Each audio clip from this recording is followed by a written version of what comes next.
نحمده ونصلي على رسوله الكريم أما بعد فأعوذ بالله من الشيطان الرجيم بسم الله الرحمن الرحيم رب اشرح لي صدري ويسر لي أمري واحلل عقدة من لساني يفقه قولي واجعل لي وزيرا من أهلي رب زدنا علما اللهم فقهنا في الدين اللهم إنا نسألك علما نافعا ورزقا طيبا وعملا متقبلا اللهم انفعنا بما علمتنا وعلمنا ما ينفعنا وزدنا علما اللهم أرنا الحق حقا وارزقنا اتباعه وأرنا الباطل باطلا وارزقنا اجتنابه الہی آمین۔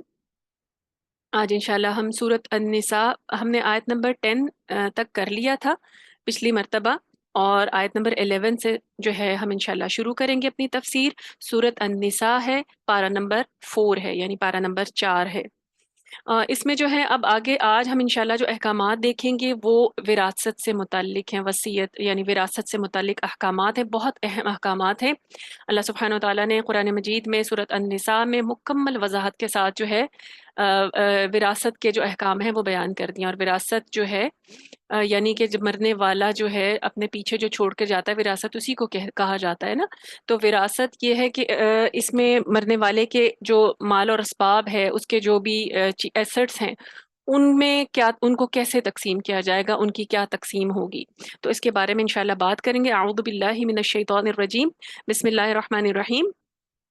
اب یہ جو سورت نمبر آیت ہے، اللہ سبحانہ وتعالیٰ فرماتے ہیں یوصیکم اللہ فی اولادکم، اللہ سبحانہ وتعالیٰ تمہیں تمہاری اولاد کے بارے میں تاکیداً حکم دیتا ہے، کس چیز کا؟ وراثت کے بارے میں۔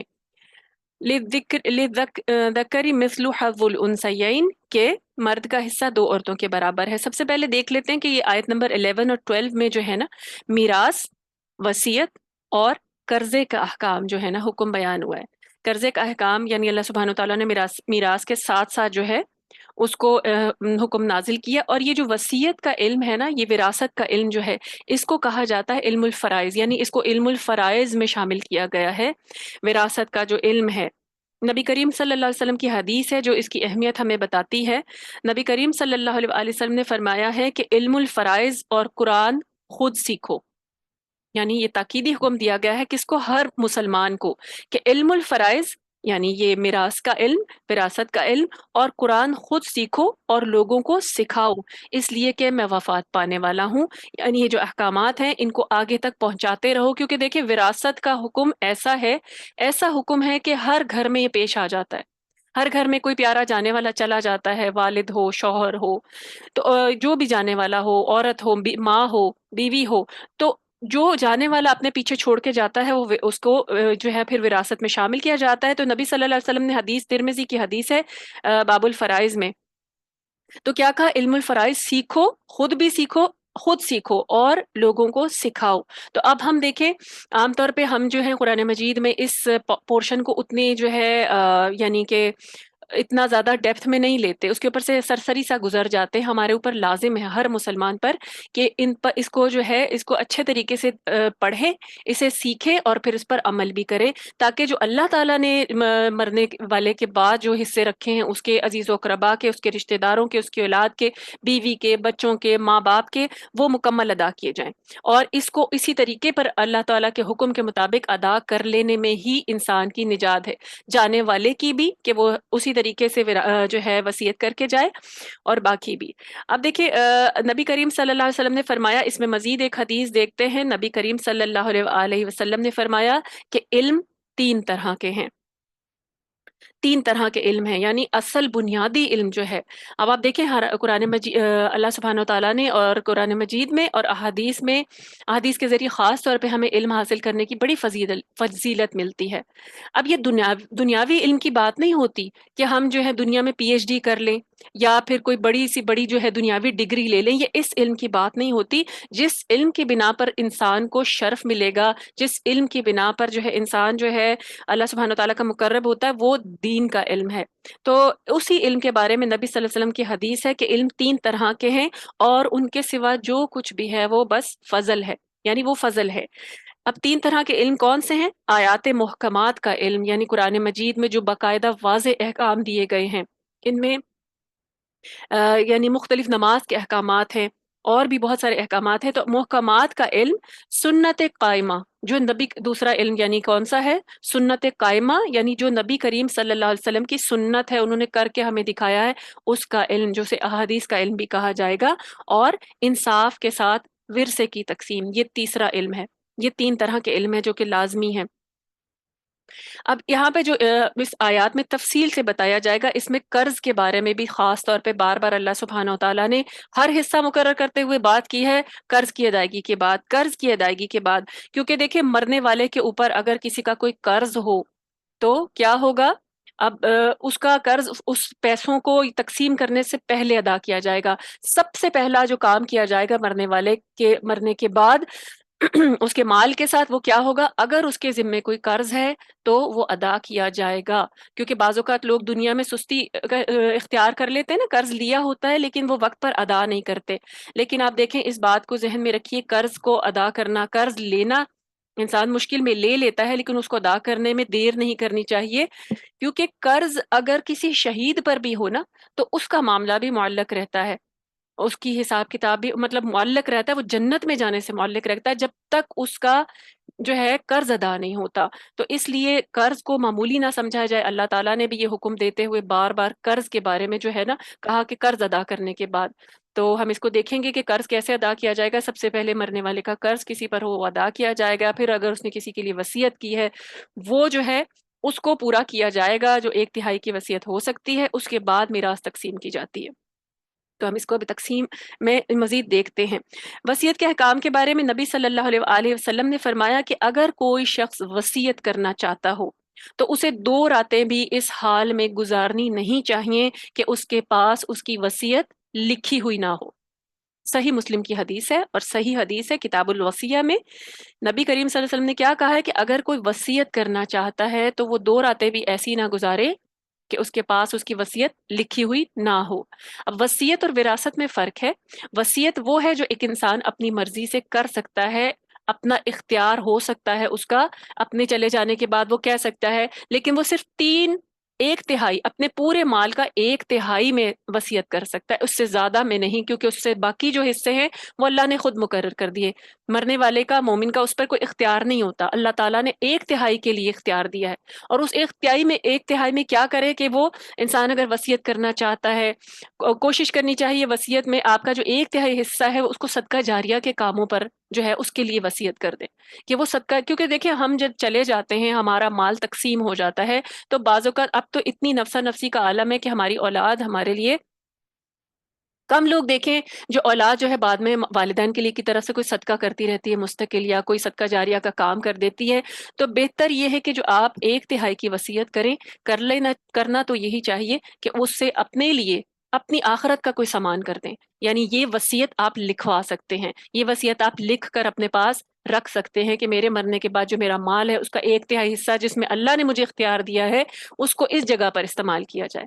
تو اس لیے کیا ہے، نبی صلی اللہ علیہ وسلم نے خاص طور پہ اس کی تاکید کی ہے کہ اگر کوئی چاہتا ہے ایسا کرنا، کیونکہ اگر ہم میں سے کوئی چاہے کہ ہاں یہاں خرچ ہو، کیونکہ دیکھیں بعد میں اس 1/3 کو کیسے تقسیم کیا جائے گا یہ ہم نہیں جانتے اگر ہم نے نہیں لکھا یا نہیں وصیت کی ہوئی تو اس لیے کیا کرنا چاہیے، لکھ لینا چاہیے۔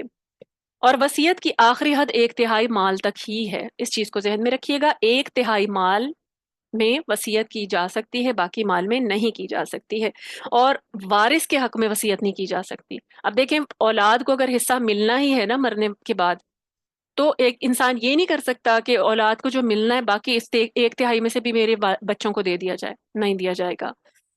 جو وارثین ہیں جن کا حق اللہ نے رکھ دیا ہے، جو قرآن میں احکامات ہم آگے پڑھنے والے ہیں، ان کے علاوہ جو ہے باقی جگہ پر 1/3 کی وصیت کی جا سکتی ہے۔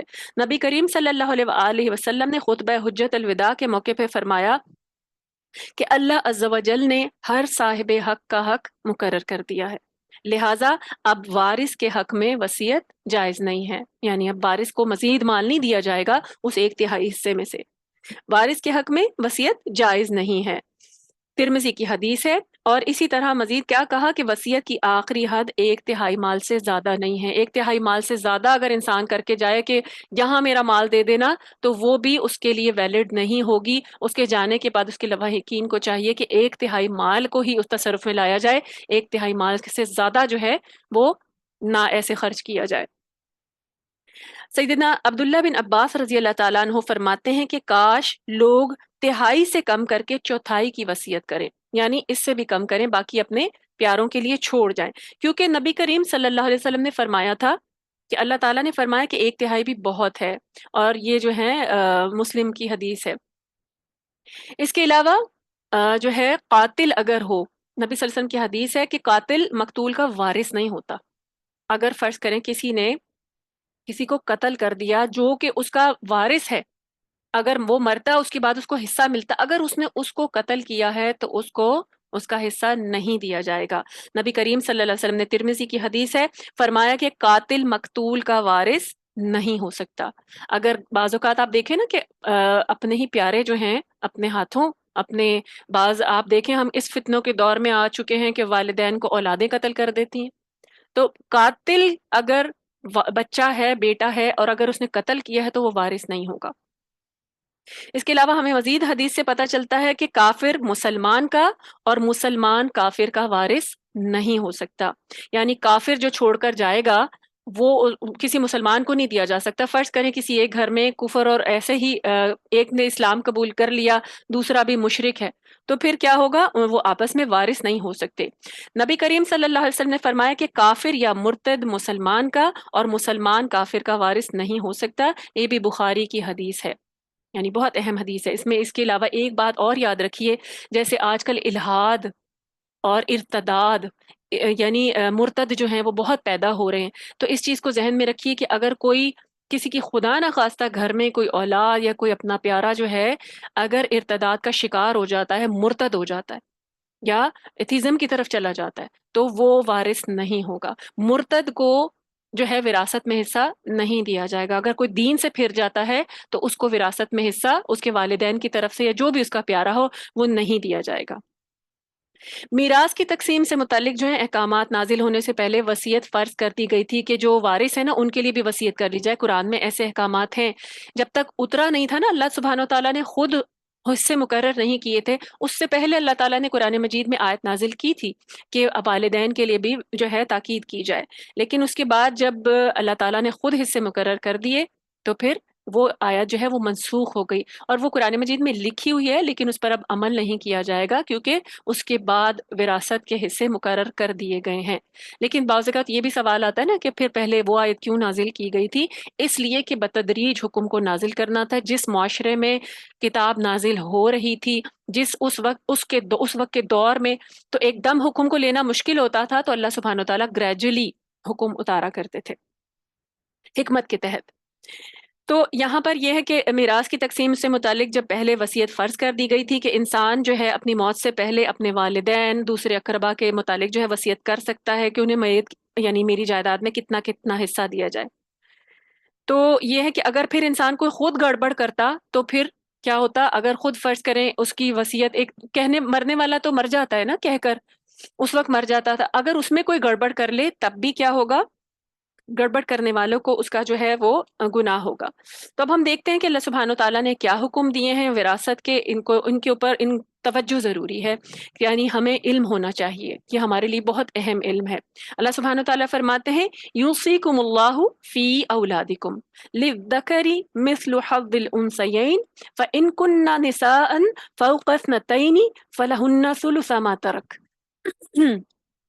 سب سے پہلے اللہ تعالیٰ نے فرمایا کہ اللہ تعالیٰ تمہاری اولاد کے بارے میں تاکیداً تمہیں حکم دیتا ہے، تاکیداً تاکید کی گئی کہ اولاد کے حصے کس طرح مقرر کیے جائیں گے۔ مرد کا حصہ یعنی بیٹے کا حصہ 2 عورتوں کے برابر ہوگا۔ اب دیکھیں سب سے پہلے اللہ تعالیٰ نے قرآن میں اولاد کے حصوں کا ذکر کر دیا اور ساتھ ساتھ اس کا طریقہ بھی بتا دیا کہ کتنی تقسیم کی جائے گی۔ بیٹے کا یعنی کہ بتا دیا گیا کہ لڑکے کا حصہ لڑکی سے دگنا ہوگا۔ اب اس بات پر بہت جو ہے پروپیگنڈا کیا جاتا ہے، جو اسلام مخالف ہیں خاص طور پہ ان چیزوں کو ہائی لائٹ کرتے ہیں ان کی حکمت سمجھے بغیر، اللہ سبحانہ و تعالیٰ سے بہترین الحکیم، اللہ تعالیٰ الحکیم ہے، اللہ سے بہتر منصف کوئی نہیں ہے۔ کوئی انسان خود دعویٰ کرے کہ شاید میں زیادہ بہتر انصاف کر سکتا ہوں، اللہ نے انصاف کر دیا ہے، اللہ سے بڑا انصاف کرنے والا کوئی نہیں ہے۔ لڑکے کو حصہ کیوں دیا گیا اور لڑکی کو آدھا حصہ کیوں دیا گیا، یعنی لڑکے کا مکمل حصہ کیوں ہے؟ کیونکہ اسلام نے تمام معاشی ذمہ داری کا بوجھ مرد پر ڈالا ہے۔ مرد کا کام ہے وہ کما کر کھلائے گا، عورت کا کام نہیں ہے۔ عورت کو اللہ تعالیٰ نے گھر میں آرام سے ایک فیسیلیٹیٹ کر دیا کہ وہ گھر میں رہے، صرف گھر کے کام جو بھی ذمہ داریاں ہیں وہ ادا کرے، باہر جا کر جو مشقت اٹھانے والے کام ہیں وہ کون کرے گا؟ مرد کرے گا۔ تو جب معاشی ذمہ داری، یعنی وہ پرووائڈر ہے، اس نے وہ بریڈ ونر ہے، اس نے مہیا کرنا ہے ہر حال میں، اس سے سوال جواب کیے جائیں گے اس بارے میں۔ یعنی اگر دیکھیں مرد نان نفقہ نہیں دیتا اپنی بیوی کو، اپنے گھر والوں کو خرچہ نہیں دیتا، تو اس سے سوال ہوگا، اس کے بغیر تو وہ نہیں بچے گا۔ اللہ تعالیٰ نے مرد پر جو بوجھ ڈالا اسی حساب سے اس کو سہولت دے دی کہ اس کو ڈبل حصہ دے دیا۔ اور عورت کو دیکھیے کہ عورت کو اللہ سبحانہ و تعالیٰ نے یعنی پروٹیکٹ بھی کیا، یہ نہیں کیا کہ اس کا حصہ نہیں رکھا کہ اس کو کیا ضرورت ہے، اسے تو مرد نے دینا ہے، اس کا حصہ رکھا، لیکن اس کے علاوہ بھی دیکھیے کہ عورت کو ہر طرف سے حصہ ملتا ہے۔ باپ کا ترکہ ہو اگر تو باپ کے حصے میں سے ملے گا، اللہ تعالیٰ نے رکھا یہ حصہ۔ اس کے علاوہ اگر خدا نہ خواستہ شوہر وفات پا جاتا ہے عورت کی زندگی میں، شوہر کی طرف سے بھی ملے گا۔ تو اس کے علاوہ مطلب شوہر نان نفقہ بھی پرووائڈ کرتا ہے، باپ کی طرف سے اس کو جو ہے وہ حصہ بھی مل جاتا ہے، باپ کی ترکے میں سے بھی مل جاتا ہے، ادھر سے شوہر کی طرف سے بھی جو ہے وہ پاکٹ منی مل رہی ہوتی ہے۔ تو عورت کو تو ہر حال میں جو ہے وہ فیسیلیٹیٹ کیا ہی گیا ہے نا۔ تو اللہ تعالیٰ نے پھر بڑی احسن طور پہ تقسیم کی، کیونکہ مرد کے حصے زیادہ کام ہے تو اس لیے اس کو زیادہ دے دیا گیا، ایک حصہ زیادہ دے دیا گیا۔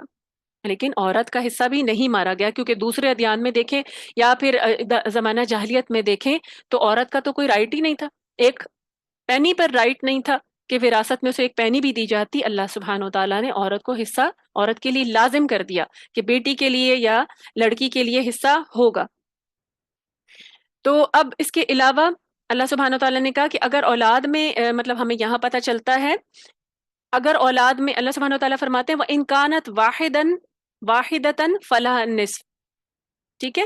اور اللہ سبحانہ و تعالیٰ نے کیا کہا کہ اگر اولاد میں صرف لڑکیاں ہی ہوں اور وہ دو سے زیادہ ہوں تو ان کا ترکہ 2/3 حصہ ہے، اور اگر ایک ہی حصہ ہے اور اگر ایک ہی بیٹی ہو تو اس کے لیے ترکے کا نصف ہے، یعنی جتنا مال چھوڑ کے جائیں گے اس کا نصف ہے۔ یعنی اگر اولاد ہے، جو مرنے والا اس کا کوئی بیٹا نہیں تھا، صرف بیٹیاں ہیں، تو اگر ایک بیٹی ہے تو اسے ہاف حصہ مل جائے گا۔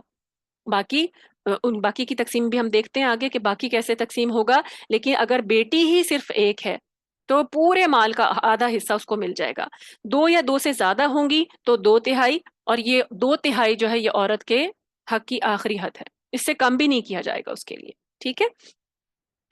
پھر اس کے علاوہ فرماتے ہیں اللہ سبحانہ وتعالیٰ فرماتے ہیں کہ وَلِأَبَوَيْهِ لِكُلِّ وَاحِدٍ مِّنْهُمَا السُّدُسُ مِمَّا تَرَكَ إِنْ كَانَ لَهُ وَلَدٌ فَإِن لَّمْ يَكُن لَّهُ وَلَدٌ وَوَرِثَهُ أَبَوَاهُ فَلِأُمِّهِ الثُّلُثُ فَإِن كَانَ لَهُ إِخْوَةٌ فَلِأُمِّهِ السُّدُسُ مِن بَعْدِ وَصِيَّةٍ يُوصِي بِهَا أَوْ دَيْنٍ۔ اللہ سبحانہ وتعالیٰ فرماتے ہیں کہ اگر میت یعنی مرنے والے کی اولاد بھی ہو اور پھر والدین بھی ساتھ زندہ ہوں تو پھر کیا ہوگا کہ والدین میں سے ہر ایک کا چھٹا حصہ ہوگا، والدین کو چھٹا حصہ دیا گیا۔ اور اگر میت کی اولاد نہ ہو، یعنی مرنے والی کی اولاد نہ ہو، صرف ماں باپ ہی موجود ہوں اس کے مرنے کے وقت، تو پھر کیا ہوگا؟ ماں کا تہائی حصہ ہوگا، اور اگر بہن بھائی بھی ہوں تو ماں کا چھٹا حصہ ہوگا۔ اور یہ تقسیم اللہ سبحانہ تعالیٰ نے کیا فرمایا؟ اور یہ تقسیم میت کا قرضہ ادا کرنے اور اس کی وصیت کرنے کے بعد ہوگی۔ تم یہ نہیں سمجھ سکتے کہ تمہیں فائدہ پہنچانے کے لحاظ سے تمہارے والدین اور تمہاری اولاد میں سے کون تم سے قریب تر ہے، یہ اللہ کے مقرر کردہ حصے ہیں، یقیناً اللہ تعالیٰ سب کچھ جاننے والا اور حکمت والا ہے۔ اب یہاں پہ کیا بتایا کہ اگر میت کی اولاد بھی ہو، والدین بھی ہوں، تو والدین میں سے ہر ایک کو ایک یعنی 1/6 حصہ ملے گا، چھٹا حصہ، ٹھیک ہے؟ تو اور اس کے علاوہ یہاں پہ دیکھیں چھٹا حصہ باپ ہو یا ماں دونوں کو برابر دیا گیا ہے، یہاں پہ کمی نہیں کی گئی۔ وہاں بیٹے اور بیٹی کے معاملے میں کی گئی تھی، یہاں والدین میں ماں ہو یا باپ دونوں کو چھٹا حصہ ملے گا۔ اس کے علاوہ اس کے علاوہ جو ہے اگر اولاد 2 بیٹیاں ہیں تو باقی جو ہے وہ 2/3 ان کو مل جائے گا۔ اور اگر ایک بھائی بھی ہے تو 2/3 کے 4 حصے کیے جائیں گے۔ اس کے علاوہ اگر میت کی اولاد نہیں ہے، صرف والدین ہیں، تو ماں کو تیسرا حصہ اور باپ کو 2/3 حصہ، پہلے 1/3 حصہ ماں کو ملے گا اور باپ کو 2/3 حصہ 2/3 حصہ ملے گا۔ اور اگر میت کے بہن بھائی ہوں تو ماں کو 1/6 حصہ ملے گا اور باپ کو 5/6 حصہ ملے گا۔ تو یہ جو ہے اللہ سبحانہ و تعالیٰ کی تقسیم ہے، اور اللہ تعالیٰ نے پھر ساتھ یہ کہہ دیا کہ یہ جو حصے کیے جائیں گے یہ میت کا قرضہ ادا کرنے کے بعد اور اس کی وصیت ادا کرنے کے بعد ہوگی، یعنی جو جتنا مال ہے سب سے پہلے اکٹھا کیا جائے گا، قرضہ ادا کیا جائے گا، جب قرضہ ادا ہو جائے گا پھر جو مال بچے گا اس میں سے جو 1/3 کی وصیت کی گئی تھی پہلے وہ پوری کی جائے گی، اور جب 1/3 مال نکال لیا جائے گا پھر اس کے بعد جو مال بچے گا وہ کس کو دیا جائے گا، وہ پھر تقسیم کیا جائے گا جیسے اللہ نے حصے رکھے ہیں۔ اور اللہ سبحانہ تعالیٰ فرماتے ہیں اور تمہاری بیویوں کی اگر اولاد نہ ہو، یعنی وَلَكُمْ نِصْفُ مَا تَرَكَ أَزْوَاجُكُمْ إِن لَّمْ يَكُن لَّهُنَّ وَلَدٌ فَإِن كَانَ لَّهُنَّ وَلَدٌ فَلَكُمُ الرُّبُعُ مِمَّا تَرَكْنَ مِن بَعْدِ وَصِيَّةٍ يُوصِينَ بِهَا أَوْ دَيْنٍ، اور تمہاری بیویوں کی اگر اولاد نہ ہو تو ان کے ترکے سے تمہارا آدھا حصہ ہے، یعنی اگر بیویوں کی اولاد نہیں ہے، بچے نہیں ہیں تو آدھا حصہ ہے، اور اگر اولاد ہو تو پھر چوتھا حصہ ہے، اور یہ تقسیم ترکہ ان کی وصیت کی تعمیل اور قرضہ ادا کرنے کے بعد ہوگی۔ وہی بات اللہ تعالیٰ بار بار ریپیٹ کر رہے ہیں، جب حصہ مقرر کیا جاتا ہے بار بار تاکید کی جاتی ہے، پہلے قرضہ ادا ہوگا، پھر وصیت پوری کی جائے گی، اور پھر وراثت کا جو ہے اصول جو ہے وہ اپنایا جائے گا اور اس کو جو ہے امپلیمنٹ کیا جائے گا۔ تو اب یہاں پہ کیا بتایا گیا کہ اگر میت عورت ہے، عورت مرد جو ہے وہ پہلے فوت ہو گئی ہے مرد سے، تو پھر عورت اگر مال اسباب چھوڑ گئی ہے، اس کی کوئی پراپرٹی تھی، اس کے زیورات تھے، اس کی جو بھی ایسٹس تھے، تو اس میں کیا ہوگا، خاوند کو آدھا حصہ ملے گا اگر میت کی اولاد نہ ہو تو، اور اگر اولاد ہو تو 1/4 حصہ ملے گا۔ اور اگر میت مرد ہے، یعنی مرد پہلے مر گیا ہے اور بیوی جو ہے وہ یعنی شوہر فوت ہو گیا اور بیوی، تو بیوی کو 1/4 ملے گا بشرطے کہ میت کی اولاد نہ ہو۔ اور اگر بیویاں ایک سے زیادہ ہوں، ایک سے زیادہ بھی ہوتی ہیں، شادیاں کی بھی ہوتی ہیں نا، ایک سے زیادہ ہوں تو 1/4 ان میں برابر تقسیم ہوگا، وہ جو 1/4 تھا وہ بیویوں میں پھر برابر تقسیم کیا جائے گا، جو ایک بیوی کا حصہ تھا وہ سب میں تقسیم کیا جائے گا۔ اور اگر میت کی اولاد بھی ہو، خواہ وہ کسی بھی بیوی سے ہو، یعنی زیادہ بیویاں تھیں تو اگر کسی بھی بیوی سے ہو تو یعنی بیویوں کو یا بیوی تو ان کو 1/8 حصہ ملے گا، ٹھیک ہے۔ تو اس طریقے سے اللہ سبحانہ و تعالیٰ نے تقسیم کی ہے، اور فرمایا وَلَهُنَّ الرُّبُعُ مِمَّا تَرَكْتُمْ إِن لَّمْ يَكُن لَّكُمْ وَلَدٌ فَإِن كَانَ لَكُمْ وَلَدٌ فَلَهُنَّ الثُّمُنُ مِمَّا تَرَكْتُمْ مِن بَعْدِ وَصِيَّةٍ تُوصُونَ بِهَا أَوْ دَيْنٍ، اور اگر تمہاری اولاد نہ ہو، تمہارے بچے نہ ہوں یعنی مرنے والوں کے، تو بیویوں کا چوتھا حصہ ہے، اور اگر اولاد ہو تو پھر بیوی کا 8واں حصہ ہے، یعنی بیوی کو اگر کوئی اولاد ہی نہیں ہے نا تو بیوی کو پھر چوتھا حصہ ملے گا، اگر مرنے والے کی اولاد ہے تب بیوی کا 8واں حصہ ہے۔ اور یہ تقسیم کیا کی جائے گی، اللہ تعالیٰ نے کہا یہ تقسیم تمہاری وصیت کی تعمیل اور تمہارے قرضے کی ادائیگی کے بعد ہوگی، قرضہ ادا کرنا ضروری ہے۔ اللہ تعالیٰ نے یہ حکم بار بار کیوں دیا ہے قرضے کا، ہر آیت میں کیوں دیا ہے؟ اب آپ اس کو دیکھیں، جب ہر انسان کے اندر مال کی محبت بہت زیادہ ہوتی ہے نا، تو اگر کسی کے یعنی کہ کوئی انسان مال چھوڑ کے مرتا ہے تو اس کے وارثین کے اندر جتنے بھی ورثاء ہیں ان کے اندر ہرس آ جاتی ہے نا کہ ہمیں مال سارا ہی مل جائے، جتنا جتنا حصہ زیادہ سے زیادہ مل جائے۔ تو اب یہ اگر اس کا قرضہ ہے تو اگر اس کو یعنی وہ بودر ہی نہ کریں قرضہ ادا کرنے کا، اللہ تعالیٰ نے خود ہی حکم دے دیا، کیونکہ ورنہ وہ ہوگا کہ مرنے والا تو خود ہی قرضہ دے کے مرا نا تو وہی بھگتے، اب وہ نہیں دے کے مرا تو ہم تو یہ مال سمیٹ لیں، تو اللہ تعالیٰ نے خاص طور پہ بار بار تاکید کی ہے کہ اس کا قرضہ پہلے ادا کرنا ہے، سب سے پہلے اس کا قرضہ ادا کیا جائے گا، بار بار تاکید کی ہے ہر حصہ مقرر کرتے ہوئے، اور پھر وصیت کی بات کی ہے کہ وصیت پورا کرنا بھی ضروری ہے کیونکہ وہ مرنے والے کی ایک اپنی وش تھی، اور پھر اس کے بعد حصے جو اللہ کا حکم ہے وہ پورے کیے جائیں گے۔ پھر فرمائے اور اگر میت کلالہ کسے کہتے ہیں؟ کلالہ وہ شخص ہوتا ہے جس کے نہ والدین ہوتے ہیں، یعنی جب وہ مرا تو اس کے والدین بھی نہیں تھے، اور نہ اس کی کوئی اولاد ہو، نہ کوئی پوتے پوتیاں ہوں، ظاہر ہے اولاد ہی نہیں ہے تو آگے سے ایکسٹینڈڈ فیملی بھی نہیں ہوگی، تو خواہ وہ مرد ہو یا عورت تو وہ اس کو کلالہ کہا جاتا ہے، یعنی جس کا آگے پیچھے کوئی نہیں ہوتا، والدین بھی نہیں بچے ہوتے اور اولاد بھی نہیں ہوتی۔ تو فرمایا اگر میت کلالہ ہو، خواہ وہ مرد ہو یا عورت ہو، اور اس کا ایک بھائی اور ایک بہن ہو، تو ان میں سے ہر ایک کا چھٹا حصہ ہے۔ اب کیونکہ جب بچے ہی نہیں ہیں تو پھر بہن بھائیوں میں تقسیم کیا جائے گا، والدین بھی نہیں ہیں، بچے بھی نہیں ہیں، تو بہن بھائیوں میں تقسیم کیا جائے گا، اور ہر ایک کا چھٹا حصہ ہے۔ اور اگر بہن بھائی زیادہ ہوں تو وہ سب تہائی حصے میں شریک ہوں گے، یعنی ان کو اس طریقے سے تقسیم کیا جائے گا، اور یہ تقسیم میت کی وصیت کی تعمیل اور اس کے قرض کی ادائیگی کے بعد ہوگی، بشرطے کہ اس کی قرض کی ادائیگی یا وصیت کی تعمیل میں کسی کو نقصان نہ پہنچ رہا ہو۔ اللہ سبحانہ و تعالیٰ نے فرمایا کہ غیر مدار فَإِن كَانُوا أَكْثَرَ مِن ذَلِكَ فَهُمْ شُرَكَاءُ فِي الثُّلُثِ مِن بَعْدِ وَصِيَّةٍ يُوصِي بِهَا أَوْ دَيْنٍ غَيْرَ مُضَارٍ۔ یہاں پہ غیر مضار کی بات کی گئی ہے کہ اس تاکید سے، اس تقسیم سے کسی کو نقصان نہ ہو۔ وَصِيَّةً مِّنَ اللَّهِ وَاللَّهُ عَلِيمٌ حَكِيمٌ۔ اللہ سبحانہ تعالیٰ نے فرمایا کہ اللہ کی حدیں ہیں اور اللہ تعالیٰ بہتر جاننے والے۔ تو اب کلالہ کی بات ہو رہی تھی کہ کلالہ کون ہے؟ جس کے نہ مرتے وقت نہ کوئی والدین زندہ ہوں گے، نہ اس کے اولاد ہوگی، تو پھر اس کے بہن بھائیوں میں حصہ تقسیم کیا جائے گا۔ اب دیکھیں بہن بھائی بھی تین طرح کے ہو سکتے ہیں، ٹھیک ہے؟ تین طرح کے ہو سکتے ہیں، یعنی حقیقی، عینی یا حقیقی سگے بہن بھائی جن کے والدین ایک ہوں، الاتی اسے کہتے ہیں، یا سوتیلے بہن بھائی جن کی مائیں الگ ہوں اور باپ ایک ہوں، ان کو کہتے ہیں الاتی، یعنی مائیں الگ الگ تھیں، باپ نے کئی شادیاں کر لیں، تو پھر اس کے بعد جتنی بھی جو ہیں وہ باپ ایک تھا، مائیں کافی ساری تھیں، تو وہ جو بہن بھائی ہیں ان کو الاتی کہا جاتا ہے۔ اسی طریقے سے ایک اور قسم ہے بہن بھائیوں کی، اسے کہتے ہیں اخیافی۔ اخیافی یعنی ایسے ستیلے بہن بھائی جن کی ماں ایک ہو اور باپ الگ الگ ہوں، یعنی عورت نے اگر دوسری شادی کر لی ہے، اس کی پہلے شوہر سے اولاد تھی اور بعد میں دوسرے شوہر سے بھی اولاد ہو گئی، تو ان کو اخیافی بہن بھائی کہا جائے گا۔ تو اس آیت میں جن بہن بھائیوں کا ذکر ہو رہا ہے وہ بالاتفاق اخیافی یعنی ماں کی طرف سے بھائیوں کا حصہ ہے، ٹھیک ہے؟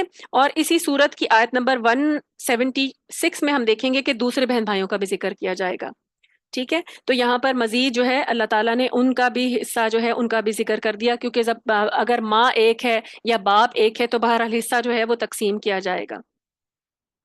اور یہاں پر اللہ سبحانہ و تعالیٰ نے فرمایا کہ نقصان نہ ہو، اس وصیت سے، اس تقسیم سے کسی کو نقصان نہ ہو، غیر مضار یعنی کسی کو اس سے نقصان نہ پہنچ رہا ہو۔ تو دیکھیے وصیت میں میت یوں نقصان پہنچا سکتی، یعنی مرنے والا کسی کو کیسے نقصان پہنچا سکتا ہے کہ وہ اندازے سے زیادہ وصیت کر جائے، ایک تہائی سے زیادہ وصیت کر جائے، تب بھی وہ وارثوں کو نقصان پہنچاتا ہے۔ کیوں؟ کیونکہ ان کا حصہ کم کر دیتا ہے۔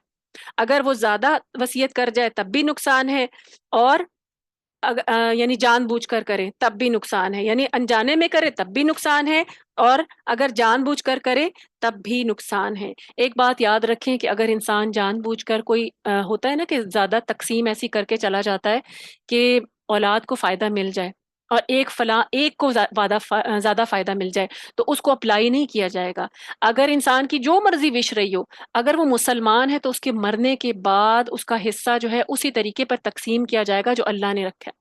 اور آپ دیکھیں اس میں کتنی بڑی حکمت ہے۔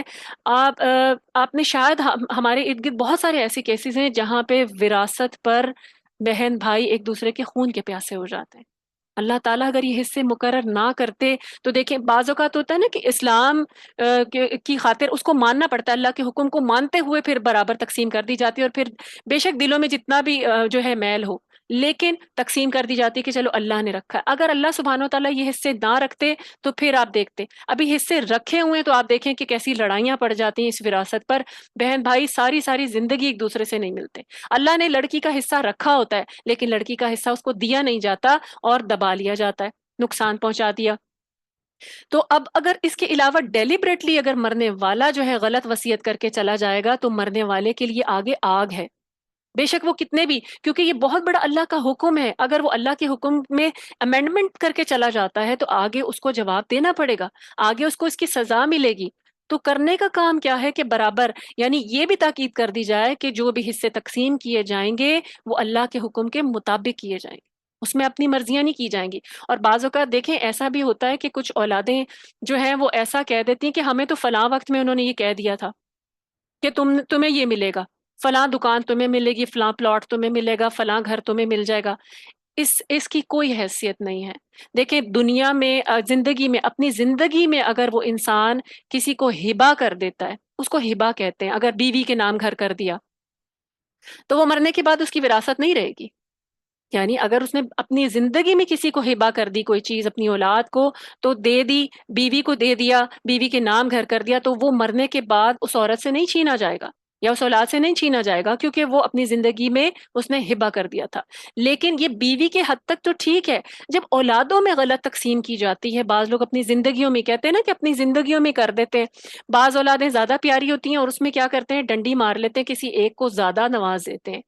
یا اس کا بھی حساب دینا پڑے گا، اس کا بھی حساب دینا پڑے گا، کیونکہ تاکید کی گئی ہے کہ اولادوں میں انصاف کیا جائے. کیونکہ والدین بعض اوقات رویوں میں بھی انصاف نہیں کرتے اولاد کے ساتھ، اور بعض اوقات پھر مال میں بھی انصاف نہیں کرتے. تو والدین پر یہ لازم ہے کہ وہ رویوں میں بھی انصاف کریں اولاد کے ساتھ. کوئی اولاد خواہ دل کے کتنے بھی قریب ہے، اپنی فرما برداری کی وجہ سے بعض اوقات سب سے چھوٹا بچہ زیادہ پیارا ہوتا ہے، اسی کے ساتھ سارے لاڈ ہو رہے ہوتے ہیں. آپ کے دل میں جتنا مرضی لاڈ ہے، آپ نے جو رویہ رکھنا ہے، آپ نے لین دین جو کرنا ہے اپنی اولاد کے ساتھ برابر کرنا ہے. اس کا جواب دینا ہے اللہ. کیونکہ ہر اولاد جو ہے انسان کی ریت میں ہوتی ہے، اور ریت کے ساتھ انصاف نہ کرنا، نا انصافی کرنا ہے. تو اللہ سبحانہ و تعالیٰ کو عادل لوگ پسند ہیں. تو اللہ تعالیٰ نے اس کا حساب لینا ہے والدین سے، خواہ وہ ماں ہو خواہ وہ باپ ہو. اولاد کے ساتھ نا انصافی کرنا، چاہے رویوں میں، اور اس کے بعد زندگی میں کسی ایک کو زیادہ نواز کے چلے جانا. اب آپ دیکھیں اس کے بعد کیا ہوتا ہے، دینے والا دے کے چلا جاتا ہے، اور اسی بہن بھائی کے لیے باقی بہن بھائیوں کے دل میں اتنی کدورت پیدا ہو جاتی ہے کچھ مال کی خاطر. تو اس لیے کیا ہے کہ کرنے کا کام کہ جو دیا جائے گا وہ کسی کو تکلیف دے کر نہیں دیا جائے گا. اللہ تعالیٰ نے جو حصے رکھے ہیں انہی کو امپلیمنٹ کیا جائے گا. صرف وصیت جو ہے وہ کی جا سکتی ہے، اور اگر وصیت بھی کرنی ہے تو پھر کیا کیا جائے گا اس میں. اگر اولاد کے لیے تو کی نہیں جا سکتی، جو ایک تہائی کی جائے گی، ایک تہائی سے زیادہ نہ کی جائے کہ اولاد کو اس میں نقصان نہ پہنچے. اور اگر کوئی کر گیا ہے ایک تہائی سے، تو اولاد کا کام ہے کہ اللہ کا حکم پورا کرتے ہوئے اس کو صرف ایک تہائی تک لمٹ کرے، باقی جو حصہ ہے وہ وارثوں کے حق کے لیے اس میں شامل کر لے. کیونکہ اللہ نے اس کو حدود کا ہے، یہ اللہ کی حدیں ہیں. تل کا حدود اللہ. تو اللہ کی حدوں کو جو بھی انسان توڑتا ہے وہ فاسق ہے، اور اللہ کے آگے جواب دہ ہے. اس کے علاوہ دیکھیں کتاب اور سنت میں جن ورثاء کے حصے مقرر کیے گئے ان کو کہا جاتا ہے ذوی الفروز. ذوی فروز یعنی ان کے حصے فرض میں مقرر کر، علم الفرائض میں ہے اور ان کے حصے اللہ نے مقرر کر دیے. قرآن کے علاوہ سنت کی روح سے بھی کچھ حصے جو ہیں وہ مقرر کیے گئے ہیں. قرآن میں اللہ نے حکم دیا کچھ چیزوں کا، اور ان کو مزید ایکسپلین کیا گیا حدیث کے ذریعے. نبی صلی اللہ علیہ وسلم نے حدیث کے ذریعے ایکسپلین کیا، جیسے نماز کا طریقہ ہے، اسی طرح بہت ساری چیزیں. تو حصوں میں بھی یہ جو تقسیم ہے اس میں بھی کچھ چیزیں مزید ایکسپلین کی ہیں نبی کریم صلی اللہ علیہ وسلم کی جو ہے سنت کے روح سے. اس میں ہم کچھ حدیثیں دیکھتے ہیں دادا کے حصے کے بارے میں. دادا کا حصہ بھی ہے. سیدنا عمران رضی اللہ تعالیٰ عنہ فرماتے ہیں کہ ایک شخص نبی کریم صلی اللہ علیہ وسلم کے پاس آ کر کہنے لگا کہ میرا پوتا مر گیا ہے، مجھے اس کے ترکے سے کیا ملے گا؟ تو نبی کریم صلی اللہ علیہ وآلہ وسلم نے فرمایا چھٹا حصہ. وہ چلا گیا. آپ صلی اللہ علیہ وسلم نے اسے بلا کر کہا تیرے لیے ایک چھٹا حصہ ہے. پھر اس کی وضاحت کی کہ یہ دوسرا چھٹا حصہ تمہارے لیے بطور خوراک. ابو داؤد کی حدیث ہے. یعنی فرمایا ترمذی میں لکا عصبتن، یعنی بطور اسبا ہے. اسبا کہتے ہیں قریبی رشتہ دار کو. اس کے علاوہ ایک اور حدیث بتاتی ہے دادی اور نانی کا حصہ. سیدنا بریدہ رضی اللہ تعالیٰ عنہ فرماتے ہیں کہ جب ماں نہ ہو تو نبی کریم صلی اللہ علیہ وسلم نے جدہ یعنی دادی یا نانی کا چھٹا حصہ مقرر فرمایا ہے. ابو داؤد کی حدیث ہے کتاب الفرائض میں. جدہ، جدہ کہتے ہیں دادی کو. آباء و اجداد سے ہے نا تو جدہ. ٹھیک ہے. اس کے علاوہ مزید کیا ہے، اگر ایک بیٹی اور ایک پوتی ہو. سیدنا ابن مسعود رضی اللہ تعالیٰ عنہ فرماتے ہیں کہ میں بیٹی، پوتی اور بہن کے متعلق وہی فیصلہ کروں گا جو نبی کریم صلی اللہ علیہ وآلہ وسلم نے فرمایا تھا. بیٹی کو آدھا ملے گا، نصف، پوتی کو چھٹا حصہ تاکہ دو تہائی پورا ہو جائے، اور باقی بہن کو ملے گا. یہ بخاری کی حدیث ہے کتاب الفرائض میں سے. اس کے علاوہ مزید ہے کہ اگر مزید جو تقسیم ہمیں بتائی گئی ہے سنت کے حوالے سے، مزید آپ کے سامنے جو ہے حدیث رکھوں گی. اسود بن یزید رضی اللہ تعالیٰ عنہ کہتے ہیں کہ معاذ بن جبل رضی اللہ تعالیٰ عنہ یمن میں ہمارے پاس معلم اور امیر بن کر آئے، تو ہم نے ان سے اس شخص کے بارے میں سوال کیا جس نے مرتے وقت ایک بیٹی اور ایک بہن چھوڑی. انہوں نے بیٹی کو نصف دیا اور بہن کو بھی نصف دیا، یعنی یہ بھی بخاری کی حدیث ہے۔ اور ابو داؤد میں الفاظ زیادہ ہیں کہ اس وقت نبی کریم صلی اللہ علیہ وسلم بقید حیات تھے، یعنی کہ زندہ تھے، اور ان کی وفات نہیں ہوئی تھی، تو یہ ابو داؤد کی ہے۔ اس کے علاوہ بھتیجے کا حصہ پھپھی کی طرف سے، اس کے بارے میں بھی حدیث ہے۔ سیدنا عمر رضی اللہ تعالیٰ عنہ تعجب سے فرمایا کرتے تھے کہ بھتیجا تو پھپھی کا وارث ہے مگر پھپھی بھتیجے کی وارث نہیں ہے۔ پھپھی کو حصہ نہیں ملے گا اگر بھتیجا پہلے فوت ہو گیا اس کے مال میں سے، لیکن بھتیجے کو پھپھی کے مال میں سے حصہ ملے گا۔ موتا کی ہے حدیث، موتا کی کتاب الفرائض میں سے، باب فی میراث العمہ، ٹھیک ہے۔ اس کے علاوہ مزید احکام وراثت کیا ہیں؟ ذویل فروز جن کے حصے کتاب و سنت مقرر کر دی، ہم نے ان کے اوپر جو ہے تفصیل دیکھ لی۔ اب وارثوں کی قسمیں دیکھیں گے کہ وارث کس طرح، کون کون سے ہو سکتے ہیں وارث مال کے، ٹھیک ہے۔ یہ تھوڑی سی کمپلیکیٹڈ ہے لیکن یہ ہمارے لیے بہت ضروری ہے۔ ان کو اگر تھوڑی توجہ سے سمجھ لیا جائے تو کبھی بھی ہماری زندگی میں ایسا کوئی معاملہ پیش آئے تو ہمیں رہنمائی مل سکتی ہے۔ تو یہ علم الفرائض اس کو کہا گیا، فرض کے درجے پہ ان کو سیکھنا۔ اور ایک علم کفایہ، یعنی یہ کفایہ بھی ہے، فرض کفایہ، لیکن کوشش کی جائے کہ اس کو سمجھ لیا جائے۔